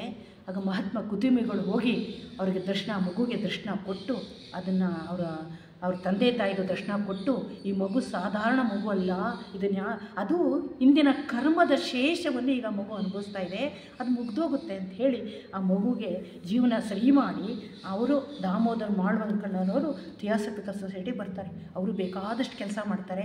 ಅದ್ರ ಜೊತೆಗೆ ಸಿಲೋನ್ಗೆ ದಾಮೋದರ್ ಮಾಳ್ವಂಕರ್ ಜೊತೆ ಸಿಲೋನ್ಗೆ ಹೋಗ್ತಾರೆ. ಯಾರು? ಆಲ್ಕಾಟ್ರು. ಕೊಲಂಬಿಯಾ ಬಳಿ ಗಾಲೆ ಎಂಬಲ್ಲಿ ಪಂಚಶೀಲ ಅನುಸರಿಸಿ ಬೌದ್ಧ ಧರ್ಮಕ್ಕೆ ಸೇರಿದರು. ಅಲ್ಲಿ ಸಿಲೋನ್ನಲ್ಲಿ ಗಾಲೆ ಅನ್ನೋ ಊರಿನಲ್ಲಿ ಬೌದ್ಧ ಮತಕ್ಕೆ ಸೇರ್ಕೋತಾರೆ ಆಲ್ಕಾಟ್ರು. ಬೌದ್ಧ ಮತಕ್ಕಾಗಿ ಕೆಲಸ ಮಾಡಿ ಬೌದ್ಧ ಮತದ ಪ್ರಚಾರ ಮತ್ತು ಬೌದ್ಧ ಮತದ ಶಾಲೆಗಳನ್ನು ತೆರೆದರು. ಅಲ್ಲಿ ಶ್ರೀಲಂಕನ್ಸು ಬೌದ್ಧ ಮತರಿಗೆ ಅಷ್ಟು ಅವಕಾಶ ಕೊಡ್ತಾ ಇರೋಲ್ಲ, ಬೌದ್ಧ ಮತಕ್ಕಷ್ಟು ಪ್ರಚಾರ ಮಾಡೋಕ್ಕೆ ಬಿಡ್ತಾ ಇರೋಲ್ಲ. ಶ್ರೀಲಂಕನ್ಸೇ ಬೇರೆ ಅವರು. ಆದ್ದರಿಂದ ಇವರು ಹೋಗಿ, ಯಾರು? ದಾಮೋದರ್ ಮಾಳ್ವಂಕರ್ ಮತ್ತು ಆಲ್ಕಾಟ್ ಅವರು ಹೋಗಿ ಬೌದ್ಧ ಮತರ ಪ್ರಚಾರ ಮಾಡ್ತಾರೆ. ಬೌದ್ಧ ಮತದ ಶಾಲೆಗಳು ಮುಚ್ಚಿಬಿಟ್ಟಿರ್ತಾರಂತೆ, ಅದನ್ನು ತೆಗೆಸ್ತಾರೆ. ಬೌದ್ಧ ಹುಟ್ಟಿದ ದಿನ ಇವತ್ತು ನಮಗೆ ರಜಾ ಬರುತ್ತಲ್ಲ, ಬುದ್ಧ ಪೂರ್ಣಿಮೆ ಅಂತ, ಅದನ್ನು ಮಾಡಿದವರು ಫಸ್ಟು ಗೌರ್ಮೆಂಟಿಗೆ ಲೆಟ್ರ್ಗಳು ಬರೆದು ಅದನ್ನು ಇವತ್ತು ಆ ರಜಾ ಬರಬೇಕು, ಬುದ್ಧರು ಹುಟ್ಟಿದಂಥ ನಾಡು, ಇಲ್ಲಿ ಬೇಕು ನಮ್ಗೆ ರಜಾ ಅಂಥೇಳಿ ಆ ರಜಾವನ್ನು ಸ್ಯಾಂಕ್ಷನ್ ಮಾಡಿಸಿದಂಥವರು ಆಲ್ಕಾಟ್ರು ಅಂತ ಹೇಳ್ತಾರೆ. ಮಂಜೂರು ಮಾಡಿಸಿದ್ರು ರಜಾವನ್ನು ಅಂತ ಹೇಳ್ತಾರೆ. ಬೌದ್ಧರಿಗೆ ಸಹಕಾರ ಮತ್ತು ಪ್ರೋತ್ಸಾಹ ಕೊಡಲು ರ್ಯಾಲಿ ಮಾಡಿಸಿದರು.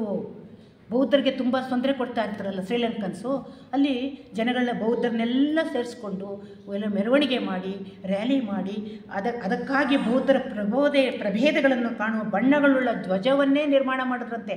ಈಗ ಎಲ್ಲೆಲ್ಲೂ ಎಲ್ಲ ದೇಶದ ಎಲ್ಲಿ ಬೌದ್ಧ ಮತಗಳಿದೆಯೋ ಅಲ್ಲೆಲ್ಲ ಬುದ್ಧರದ ಫ್ಲ್ಯಾಗ್ ಇದೆ. ಆ ಫ್ಲ್ಯಾಗರ ಎಷ್ಟು ಅದಕ್ಕೆ ಬಣ್ಣ ಯಾವ್ಯಾವ ಬಣ್ಣ ಹಾಕಬೇಕು ಅಂತ ಹೇಳಿ ಆ ಫ್ಲ್ಯಾಗ್ನ ತಯಾರು ಮಾಡಿದಂಥವ್ರು ಲಾಂಛನ ಮಾಡಿಕೊಟ್ರಂತೆ. ಈ ಧ್ವಜವನ್ನು ಅಂತರರಾಷ್ಟ್ರಗಳಲ್ಲಿ ಬಳಸುತ್ತಿದ್ದಾರೆ, 60 ರಾಷ್ಟ್ರಗಳಲ್ಲಿ ಬಳಸುತ್ತಿದ್ದಾರೆ. ಜಪಾನು, ಕೊರಿಯಾ, ಚೈನಾ, ವಿಯೆಟ್ನಾಮು ಇಲ್ಲೆಲ್ಲ ಬೌದ್ಧರು ಜಾಸ್ತಿ ಇದ್ದಾರೆ. ಅಲ್ಲೆಲ್ಲ ಕೂಡ ಇವತ್ತಿಗೂ ಆ ಧ್ವಜವನ್ನು ಬಳಸ್ತಾ ಇದ್ದಾರೆ ಅಂತ ಹೇಳ್ತಾ ಬರ್ತಾರೆ. ಎಲ್ಲ ಸುತ್ತಾಡಿ ಬೌದ್ಧ ಧರ್ಮವನ್ನು ಪುನಶ್ಚೇತನಗೊಳಿಸಿದರು. 1886ರಲ್ಲಿ ಅಡಿಯಾರ್ ಲೈಬ್ರರಿಯನ್ನು, ಇವತ್ತು ಅಡಿಯಾರ್ ಲೈಬ್ರರಿ ಇದೆಯಲ್ಲ, ನೋಡಿದ್ದೀರಾ ಯಾರಾದರೂ? ಅಡಿಯಾರ್ ಲೈಬ್ರರಿ ಇವತ್ತು ಸ್ಥಾಪನೆ ಮಾಡಿದಂಥವರು ಆಲ್ಕಾಟ್ರು. ಅಲ್ಲಿ ಹೇಳ್ತಾರೆ, ಎಲ್ಲ ಧರ್ಮೀಯರನ್ನು ಕರೆದಿದ್ರಂತೆ.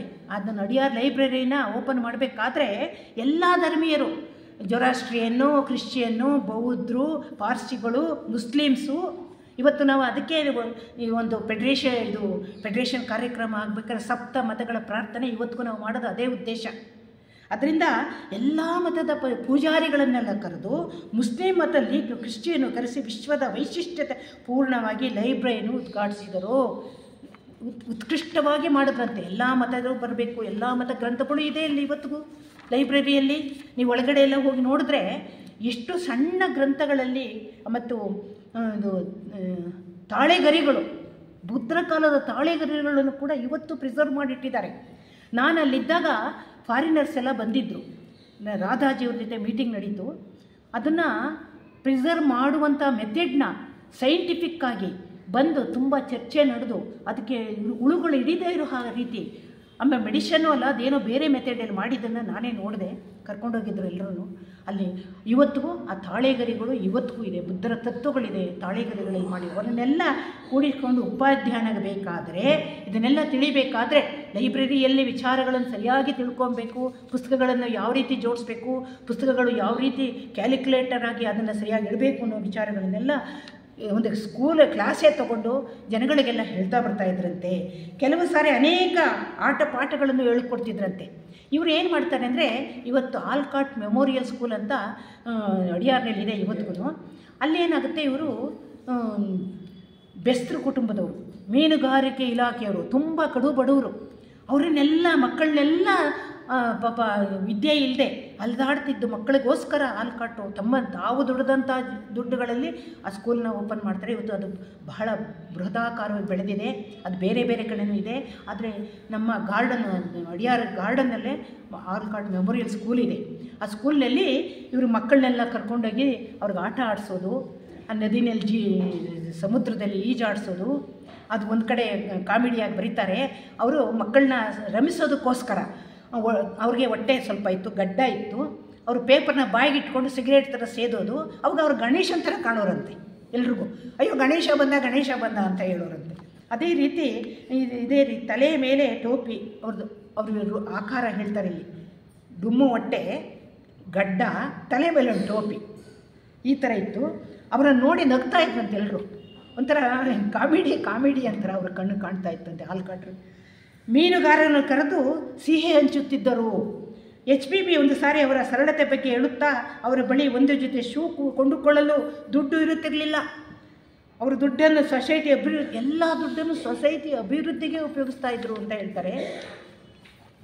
ಎಲ್ಲವನ್ನು ಮಾಡಿ ಕೊನೆಗೆ ಅಂತ್ಯಕಾಲಕ್ಕೆ ಬಂದಾಗ ಅವರು ಎಲ್ಲ ಊರುಗಳನ್ನು ಸುತ್ತಿ ಸಾಕಾಗಿ ಭಾಷಣಗಳನ್ನು ಮಾಡಿ, ಉಪನ್ಯಾಸಗಳನ್ನು ಮಾಡಿ, ಹಾರ್ಟ್ ಪ್ರಾಬ್ಲಮ್ ಬರುತ್ತೆ ಅವ್ರಿಗೆ. ಏನು ಇಷ್ಟೊಂದು ಸುತ್ತಾಡಿ ಎಲ್ಲಿ ಸರಿಯಾಗಿ ಊಟ ಇರಲ್ಲ, ಸದ್ಯಕ್ಕೆ ನಿದ್ದೆ ಇರೋಲ್ಲ, ಎಲ್ಲಿಂದ್ರಲ್ಲಿ ಮಲಗೋದು, ಯಾರು ಊಟ ಕೊಡ್ತಾರೆ ತಿನ್ನೋದು, ಉಪನ್ಯಾಸ ಮಾಡೋದು, ಎತ್ತಿನ ಗಾಡಿಲೆಲ್ಲ ಓಡಾಡೋದು, ಇದೆಲ್ಲ ಮಾಡಿ ಅವ್ರ ಆರೋಗ್ಯ ಹಿಡಿತಾ ಬರುತ್ತೆ. ಇವರು ಕೊನೆಗೆ ಅಡಿಯಾರಿಗೆ ಬಂದು ಸೇರಿಕೊಳ್ತಾರೆ. ಆವಾಗ ಆನಿಬೇಷಂಟ್ರವರು ಅವ್ರ ಪಕ್ಕ ಕೂತ್ಕೊಂಡು ದೇವತೆ ಥರ ಅವ್ರಿಗೆ ಸೇವೆ ಮಾಡ್ತಾರಂತೆ. ಸೇವೆ ಮಾಡ್ತಾ ಇರ್ಬೇಕಾದ್ರೆ ಅವ್ರಿಗೆ ಇನ್ನೇನು ಪ್ರಾಣ ಹೋಗ್ತಾ ಇರಬೇಕಾದ್ರೆ ಮೌರ್ಯರ ಕುಟುಂಬಗಳಿಬ್ಬರೂ ಬರ್ತಾರಂತೆ.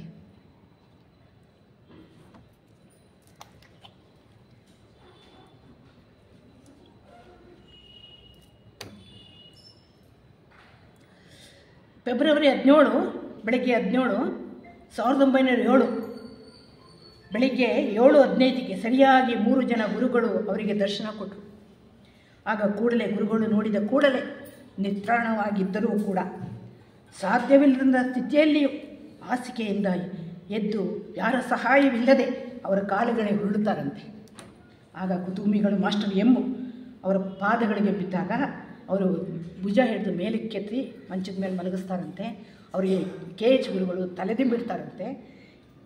ಅವರು ತಲೆ ಹಿಡಿ ಬಂದು ದಿಂಬು ಕೊಡುತ್ತಾರೆ. ಅವರಿಗೆ ದರ್ಶನ ಕೊಟ್ಟು ಅವರು ಸೊಸೈಟಿ ಕೆಲಸ ಮಾಡಿದ್ದನ್ನು, ಸೇವೆಯನ್ನು ಸ್ಮರಿಸಿ ಹೇಳುತ್ತಾರೆ. ಅವರ ಶಿಷ್ಯರಾದ HPB ಪ್ರಪಂಚಕ್ಕೆ ಥಿಯಾಸಫಿ ಕೊಟ್ಟರೆ ಉತ್ತಮ ವ್ಯವಸ್ಥೆಯನ್ನು HS ಆಲ್ಕಾಟ್ ಪ್ರಪಂಚಕ್ಕೆ ಕೊಟ್ಟಿದ್ದಾರೆ ಅಂತ ಮಾಸ್ಟರ್ಸೇ ಹೇಳ್ತಾರಂತೆ. ಪ್ರಪಂಚಕ್ಕೆ ಥಿಯಾಸಫಿ ಕೊಟ್ಟರು HPB, ಅದರ ವ್ಯವಸ್ಥಿತವಾಗಿ ನಡಿಬೇಕಲ್ಲ, ಥಿಯಾಸಫಿ ಪ್ರಚಾರ ನಡಿಬೇಕಲ್ಲ, ವ್ಯವಸ್ಥಿತವಾಗಿ ಮಾಡಿದಂಥ ಅವರು HS ಆಲ್ಕಾಟ್ ಅಂತ ಹೇಳ್ತಾ. ಮತ್ತು ಅವ್ರದ್ದು ಕೆಲವು ಅವ್ರದ್ದು ಇಂಗ್ಲೀಷ್ ಗ್ರಂಥದಲ್ಲಿ ಅವ್ರು ಕೊಟ್ಟಂಥ ಅವ್ರ ಥಾಟ್ ಏನಿತ್ತು ಅನ್ನೋದ್ರ ಬಗ್ಗೆ ನೋಡಿ. ಆಲ್ಕಾಟ್ರ ಫೋಟೋ ಇದು, ನೀವು ನೋಡಿರ್ಬೋದಲ್ಲ ಎಲ್ಲರೂ, ಅಲ್ಲೂ ಇದೆ. ಕರೆಕ್ಟ್ ಮರೆತುಬಿಟ್ಟೆ ನಾನು. ಆಲ್ಕಾಟ್ರ ಚಿಂತನೆ ಹೇಗಿತ್ತು ಅಂದರೆ, ಥಿಯಾಸಫಿ ಅಧ್ಯಾಯವು ನಮ್ಮ ಮನಸ್ಸನ್ನು ವಿಶಾಲವಾಗುತ್ತಾ ಬರುತ್ತದೆ. ಚೆನ್ನಾಗಿ ಮನದಟ್ಟು ಮಾಡ್ಕೊಳ್ಳಿ. ಥಿಯಾಸಫಿ ಅಧ್ಯಯನವು ನಮ್ಮ ಮನಸ್ಸನ್ನು ವಿಶಾಲವಾಗಿ ಮಾಡುತ್ತದೆ, ಆಲ್ಕಾಟ್ ಹೇಳಿರೋ ವಿಚಾರ. ಮತ್ತು ಸಹಾನುಭೂತಿ ಬರುತ್ತದೆ. ಈ ಎರಡೂ ಕೂಡ ನಮ್ಮಲ್ಲಿ ನೀತಿಯ ಜ್ಞಾನವನ್ನು ಬೆಳೆಸುತ್ತದೆ.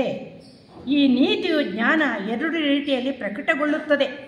ಈ ನೀತಿಯ ಜ್ಞಾನ ಅಂತರಂಗ ಮತ್ತು ಬಹಿರಂಗದಲ್ಲಿ. ನೀತಿ ಅಂದರೆ ಏನು ಅಂತ ಚೆನ್ನಾಗಿ ಮನದಟ್ಟು ಮಾಡ್ಕೋಬೇಕು. ಸರಿಯಾದ ಮಾರ್ಗದಲ್ಲಿ ಸತ್ಯ ಪರೋಪಕಾರ ಗುಣಗಳನ್ನು ಬೆಳೆಸ್ಕೊಂಡು ಹೋಗ್ತಾ ಇದ್ದರೆ ಅದೇ ಒಂದು ನೀತಿ ಆಗ್ತದೆ. ಅದು ಅಂತರಂಗದಲ್ಲಿ ಇದ್ದ ಮೇಲೆ ಅದು ಬಹಿರಂಗವಾಗಿ ಹೊರಗಡೆ ಬರಲೇಬೇಕಲ್ವ. ಅದನ್ನು ಹೇಳ್ತಾರೆ, 2 ರೀತಿಯಲ್ಲಿ ಪ್ರಕಟಗೊಳ್ಳುತ್ತದೆ. ನಮ್ಮ ಜೀವನವನ್ನು ಉದ್ದೀಪನ ಮಾಡುತ್ತದೆ, ನಮ್ಮ ಜೀವನವನ್ನು ಮೇಲಕ್ಕೆತ್ತುತ್ತದೆ. ನಾವು ಕೆಳಮಟ್ಟದಲ್ಲಿ ಇದ್ದೀವಲ್ಲ, ಸಂಸಾರ ಸಾಗರದಲ್ಲಿ ಮುಳುಗೋಗಿದ್ದೀವಲ್ಲ, ಅದರಿಂದ ಮೇಲಕ್ಕೆತ್ತುತ್ತದಂತೆ ಥಿಯಾಸಫಿ ವಾಗ್ಮಯ ಅಂತ ಹೇಳ್ತಾ ಬರ್ತಾರೆ ಆಲ್ಕಾಟ್ರು. ನಮ್ಮ ಜೀವನ ಪರಿಶುದ್ಧವಾಗುತ್ತದೆ ಮತ್ತು ನಮ್ಮಲ್ಲಿರುವ ಚಿಂತೆ ಬೇಡವಾದದ್ದನ್ನು ದೂರ ತಳ್ಳುತ್ತದೆ. ನಮ್ಮಲ್ಲಿ ಬೇಕಾದಷ್ಟು ಚಿಂತೆಗಳಿದೆ, ಯಾಕೆಂದರೆ ನಾವು ಮಾನವರಾಗಿ ಹುಟ್ಟಿದ್ದೀವಲ್ಲ, ಕರ್ಮವನ್ನು ಜೊತೆಯಲ್ಲೇ ಮೂಟೆ ಕಟ್ಕೊಂಡು ತಂದಿದ್ದೀವಲ್ಲ, ಅದು ನಮ್ಮನ್ನು ಬಾಧಿಸ್ತದೆ. ಆದರೆ ಥಿಯಾಸಫಿಯ ಅಧ್ಯಯನ SMS ಅಂತ ಹೇಳಿದ್ದಾರೆ, ಸ್ಟಡಿ, ಮೆಡಿಟೇಷನ್ ಆ್ಯಂಡ್ ಸರ್ವಿಸ್. ಇದನ್ನು ಮಾಡ್ತಾ ಬಂದರೆ ನಿಮ್ಮ ಕರ್ಮದ ಹೊರೆ ತಾನಾಗೆ ಕರಗುತ್ತೆ, ನಿಮ್ಮ ಚಿಂತನೆಗಳು ದೂರ ಆಗುತ್ತೆ ಅಂತ ರಾಧಾಜಿಯವರು ಅದೊಂದು ಪದವನ್ನು ಹೇಳಿದ್ದಾರೆ, SMS ಅಂತ ಹೇಳ್ತಾರೆ. ಈ ಒಳ್ಳೆಯ ಸ್ವಭಾವವನ್ನು ಗಟ್ಟಿ ಮಾಡುತ್ತದೆ. ಪ್ರತಿಯೊಬ್ಬರಲ್ಲೂ ಒಳ್ಳೆಯ ಸ್ವಭಾವ ಇದೆ, ಯಾರು ನಮ್ಮಲ್ಲಿದೆ ನಿಮ್ಮಲ್ಲಿಲ್ಲ ಅಂತಲ್ಲ. ಪ್ರತಿಯೊಬ್ಬ ಮನುಷ್ಯನಲ್ಲೂ ಅವನು ಕೆಟ್ಟವನಾಗಲಿ, ಕಳ್ಳ ಆಗಲಿ, ದುಷ್ಟನಾಗಲಿ, ಅವನಲ್ಲೂ ಒಳ್ಳೆಯ ಸ್ವಭಾವ ಇರುತ್ತೆ. ಅದನ್ನು ಇನ್ನೂ ಉತ್ತಮಗೊಳಿಸುತ್ತದೆ ಥಿಯಾಸಫಿ ಅಂತ ಹೇಳ್ತಾರೆ. ನಮ್ಮ ಪಕ್ಕದಲ್ಲಿರುವ ಸಹೋದರರನ್ನು ಉತ್ತಮವಾದ ಮಾರ್ಗದಲ್ಲಿ ಹೋಗಲು ಸಹಾಯ ಮಾಡಲು ಪ್ರಯತ್ನ ಪಡುತ್ತೇವೆ. ನಮ್ಮ ಅಕ್ಕಪಕ್ಕ ಇರ್ತಲ್ಲ ಸಹೋದರರು, ಅವ್ರನ್ನೂ ಕೂಡ ಉತ್ತಮ ಮಾರ್ಗದಲ್ಲಿ ಕರ್ಕೊಂಡು ಹೋಗಿ ಪ್ರಯತ್ನ ಮಾಡ್ತೀವಂತೆ ನಾವು. ಯಾಕೆಂದರೆ ನಾವು ಉತ್ತಮರಾದಾಗ ನಾವು ಅದನ್ನು ಶಾಂತ ರೀತಿಯಲ್ಲಿ ಪ್ರೇಮಪೂರಿತವಾಗಿ ಅವ್ರಿಗೆ ಅದನ್ನು ಪ್ರತಿಬಂಧಿಸ್ತಾ ಬರ್ತಾ ಇದ್ದರೆ, ಉತ್ತಮವಾದ ವ್ಯಕ್ತಿ ಹೇಗೆ ಭಗವಾನ್ ಬುದ್ಧರು ಹೇಗೆ ಪ್ರಚಾರ ಮಾಡ್ಕೊಂಡು ಹೋಗ್ತಾ ಇರಬೇಕಾದ್ರೆ ಅಂಗುಲಿಮಾಲ ಹೇಗೆ ಹತ್ರಕ್ಕೆ ಬಂದ, ಆ ಕಥೆಗಳನ್ನೆಲ್ಲ ನೀವು ಕೇಳಿದ್ದೀರಲ್ಲ. ಅವನು ಓಡಿ ಬಂದು ಕಾಲಿಗೆ ಬಿದ್ದು ಅವ್ರು ಶರಣಾಗತನಾದ, ಅವರ ವೈಬ್ರೇಷನ್ನು 5 ಕಿಲೋಮೀಟ್ರ್ವರೆಗೂ ಸ್ಪ್ರೆಡ್ ಆಗ್ತಾ ಇತ್ತಂತೆ. ಹಾಗೆ ನಾವು ಯಾವಾಗ SMS ಮಾಡಿದಾಗ ಖಂಡಿತ ನಮ್ಮ ಪ್ರಭಾವ ಬೀರುತ್ತೆ, ಎಂಥ ಕೆಟ್ಟ ವ್ಯಕ್ತಿಯನ್ನು ನಾವು ಬದಲಾಯಿಸ್ಬೋದು ಅಂತ ಹೇಳ್ತಾ ಬರ್ತಾರೆ. ಇದರಲ್ಲಿ ಸರಿಯಾದ ಸ್ವಭಾವ ಇಲ್ಲದೇ ಇರುವವರನ್ನು ಒಳ್ಳೆಯ ಮಾರ್ಗಕ್ಕೆ ದಯೆಯಿಂದ ತಿಳಿಗೇಡಿತನಗಳನ್ನು ತಿರುಗಿಸಬಹುದು. ನಮ್ಮಲ್ಲಿ ಸರಿಯಾದ ಸ್ವಭಾವ ಇದ್ದರೆ ಸರಿಯಾದ ಸ್ವಭಾವ ಇಲ್ಲದವರನ್ನೂ ಕೂಡ, ತಿಳಿಗೇಡಿಗಳನ್ನೂ ಕೂಡ ಸರಿಯಾದ ಮಾರ್ಗದಲ್ಲಿ ತರಬಹುದು. ಯಾರು ಧನಾತ್ಮಕ ಶಕ್ತಿಯನ್ನು ಬೆಳೆಸಿಕೊಂಡು ವರ್ತಮಾನದಲ್ಲಿ ಜೀವಿಸುತ್ತಾರೋ ಅವರಿಂದ ಮಾತ್ರ ಸಾಧ್ಯ. ಧನಾತ್ಮಕ ಶಕ್ತಿ ಅಂದರು ಪಾಸಿಟಿವ್ ಥಿಂಕಿಂಗ್, ನೆಗೆಟಿವ್ ಅಲ್ಲ. ಯಾವಾಗಲೂ ಒಳ್ಳೆಯದನ್ನೇ ಚಿಂತನೆ ಮಾಡ್ತಾ ಇರೋವಂಥದ್ದು. ಯಾರೋ ಹೇಳಿದ್ರು, ಯಾರೋ ಮಾಡಿದ್ರು, ಎಲ್ಲೋ ನಡೀತು, ಟಿ ವಿಲಿ ನೋಡಿದ್ವಿ, ಪೇಪರಲ್ಲಿ ಓದಿ, ಬೇಕಾಗೇ ಇಲ್ಲ. ಅದು ಯಾವಾಗಲೂ ಸರ್ವೇ ಜನ ಸುಖಿನೋ ಭವಂತು ಅಂತ ಜಪ ಮಾಡಿ, ಸರ್ವೇ ಸಂತು ನಿರಾಮಯ ಅಂತ ಹೇಳ್ತಾ ಬನ್ನಿ. ನಮ್ಮಲ್ಲಿ ಅದು ನೀವು ಬಾಯಿಂದ ಬಂದಂಥ ವಿಚಾರಗಳು ಹೊರಗಡೆ ಕೂಡ ಹೋಗುತ್ತೆ. ನಮ್ಮ ಒಳಗಡೆ ಆತ್ಮಶುದ್ಧಿ ಆಗ್ತಾ ಬರುತ್ತೆ, ನಮ್ಮ ಮನಃಶುದ್ಧಿ ಆಗ್ತಾ ಬರುತ್ತೆ, ನಮ್ಮ ದೇಹ ಶುದ್ಧಿ ಆಗ್ತಾ ಬರುತ್ತೆ. ನಾನು ಒಂದು ಕಡೆ ಓದಿದ್ದೀನಿ, ಪ್ರತಿಯೊಂದು ಜೀವ ಕಣಗಳು ನಮ್ಮಲ್ಲಿ ಬೇಕಾದಷ್ಟು ಆಟಮ್ಸ್ ಇದೆಯಲ್ಲ, ನಮ್ಮ ಜೀವ ಕಣಗಳು ಇದೆಯಲ್ಲ, ಅದೆಲ್ಲ ಪರಿಶುದ್ಧವಾಗ್ತಾ ಬರುತ್ತೆ. ಕೈವಾರ ತಾತಯ್ಯ ಅದನ್ನೇ ಹೇಳೋದು, ಜಪ ಮಾಡಿ ತೊತ್ತಿನ ಚೀಲವ ತೊಳೆಯಿರಣ್ಣ, ತೊತ್ತಿನ ಚೀಲವ ತೊಳೆಯಿರಣ್ಣ ಅಂತ. ತೊತ್ತು ಆಹಾರ ತಿನ್ನುವ ಈ ಚೀಲ, ಇದನ್ನು ತೊಳೆಯಿ. ಹೇಗೆ ತೊಳೆಯೋದು? ಸೇವೆ ಮಾಡಿ, SMS ಮಾಡಿ, ಸ್ಟಡಿ ಮಾಡಿ, ಮೆಡಿಟೇಷನ್ ಮಾಡಿ, ಸಹಾಯ ಮಾಡಿ ಅಂತ. ಇದು ಮಾಡ್ತಾ ಬಂದಾಗ ನಿಮಗೆ ಗೊತ್ತಿಲ್ಲದಂಗೆ ನಿಮ್ಮ ಅಣುಗಳು ಶುದ್ಧಿ ಆಗ್ತಾ ಬರುತ್ತೆ. ಯಾಕೆಂದರೆ ಎಷ್ಟೋ ಜನ್ಮಗಳಿಂದ ನಾವು ಇದನ್ನೆಲ್ಲ ಮಾಡ್ಕೊಂಡು ಬಂದುಬಿಟ್ಟಿದ್ದೀವಿ, ಅದೆಲ್ಲ ತುಂಬಿಕೊಂಡಿದೆ ನಮ್ಮಲ್ಲಿ. ಅದನ್ನು ಈಗ ಥಿಯಾಸಫಿ ನಮಗೆ ಕಲಿಸ್ತಾ ಇದೆ. ಇಲ್ಲಿಗೆ ಬಂದಿದ್ದೀರಾ, ಎಷ್ಟೋ ಜನ್ಮದ ಪುಣ್ಯ, ಎಷ್ಟೋ ಜನ್ಮದಲ್ಲಿ ಪ್ರಯತ್ನ ಮಾಡಿ ಇದರೊಳಗಡೆ ಕಾಲಿಟ್ಟಿದ್ದೀರಾ, ಅದನ್ನು ತಪ್ಪಿಸ್ಕೋಬೇಡಿ ಅಂತ ಹೇಳ್ತಾರೆ ಇಲ್ಲಿ ಆಲ್ಕಾಟ್ರು. ಎಷ್ಟೋ ಜನ್ಮದಲ್ಲಿ ಪ್ರಯತ್ನ ಮಾಡಿ ಥಿಯಾಸಫಿ ಕಠಿಣ ನಿಜ. ಯಾಕೆ ಕಠಿಣ? ಅನುಸರಿಸಿ ಅಂತಾರಲ್ಲ ಕತೆ. ಇಲ್ಲಿ ರಾಮಾಯಣ ಕೇಳಿ, ಮಹಾಭಾರತ ಕೇಳಿ ಕೊಡುಕೊಂಡು ಬರುವಂಥದ್ದಲ್ವಲ್ಲ. ನಿನ್ನನ್ನು ನೀನು ತಿಳಿ, ನಿನ್ನೊಳಗಡೆ ಇರುವುದನ್ನು ಬಿಡು. ನಿನ್ನನ್ನು ನೀನು ತಿಳಿ, ನೀನು ಯಾರು ಅಂತ ತಿಳಿ. ನೀನು ಪರಮಾತ್ಮನ ಅಂಶ, ನಿನ್ನಲ್ಲಿ ಭಗವಂತ ಇದ್ದಾನೆ, ನಿನ್ನಲ್ಲಿ ಆತ್ಮ ಇದೆ, ಎಲ್ಲರನ್ನು ಸಹೋದರನಾಗಿ ನಾಡು ಅಂತ ಹೇಳ್ತಾ ನೋಡು ಅಂತ ಹೇಳ್ತಾ ಬರುತ್ತಲ್ಲ ಥಿಯಾಸಫಿ. ಅದು ಅಷ್ಟೊಂದು ಇಷ್ಟ ಆಗಲ್ಲ. ನೀನು ರಾಮಾಯಣ ಕೇಳು, ರಾಮ ಹಂಗಿದ್ದ, ಕೃಷ್ಣ ಹಿಂಗಿದ್ದ, ಅದ್ರ ಬೇಕಾದ್ರೆ 100 ಸಾರಿ ಹೇಳ್ಕೊಂಡು ಜೀವನ ಮಾಡ್ತೀವಿ. ಆದರೆ ರಾಮನ ಥರ ಬದುಕೋಕ್ಕೆ ಯಾರಿಗೂ ಇಷ್ಟ ಇಲ್ಲ, ಕೃಷ್ಣನ ಥರ ಬದುಕೋಕ್ಕೆ ಯಾರಿಗೂ ಇಷ್ಟ. ಕೃಷ್ಣ ಎಲ್ಲಾದರೂ ಸುಖ ಪಟ್ಟಿದ್ದಾನ, ಸಂತೋಷ ಪಟ್ಟಿದ್ದಾನ?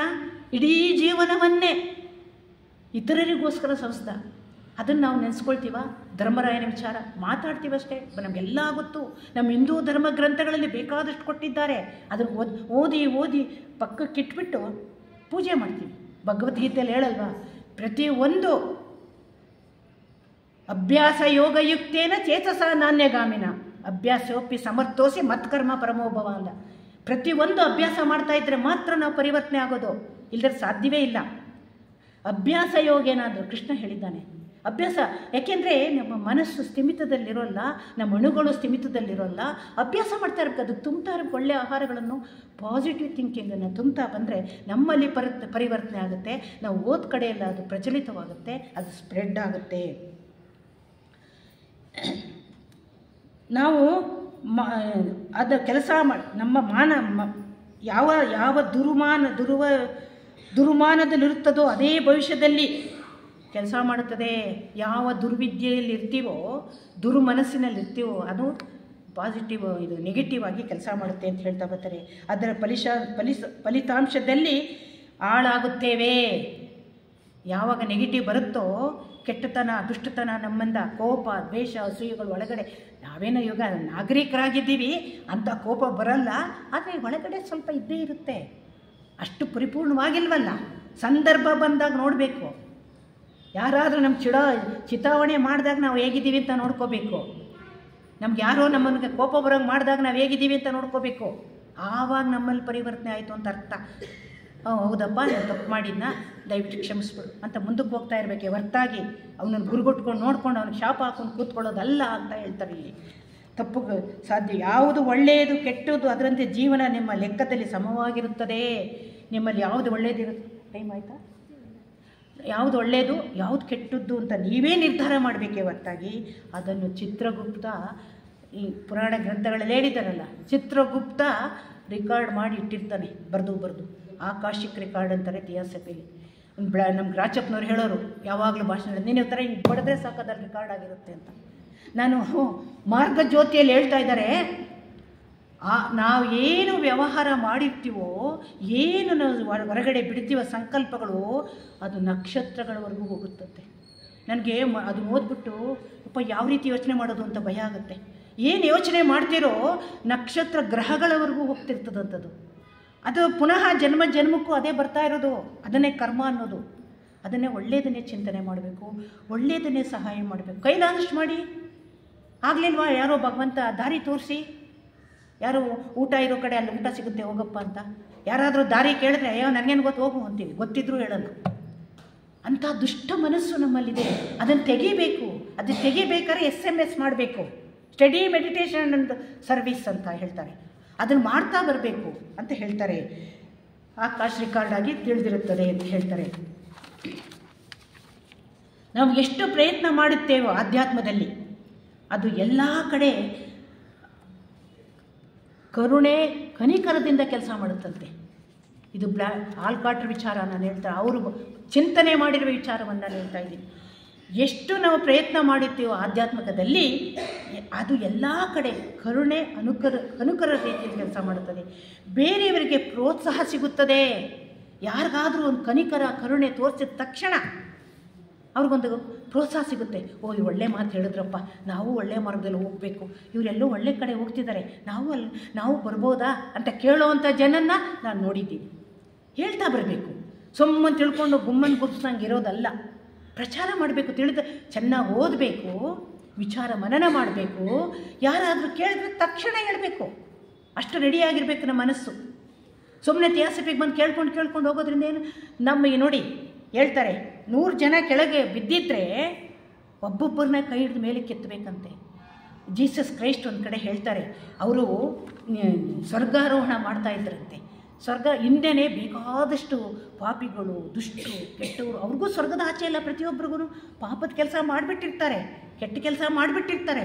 ಆದರೂ ಅವ್ರಿಗೆ ಗೊತ್ತು, ನಾನು ಕೆಟ್ಟವನು, ನಾನೂ ಸ್ವರ್ಗಕ್ಕೆ ಹೋಗಬೇಕು ಅನ್ನೋ ಆಸೆ ಇರುತ್ತೆ.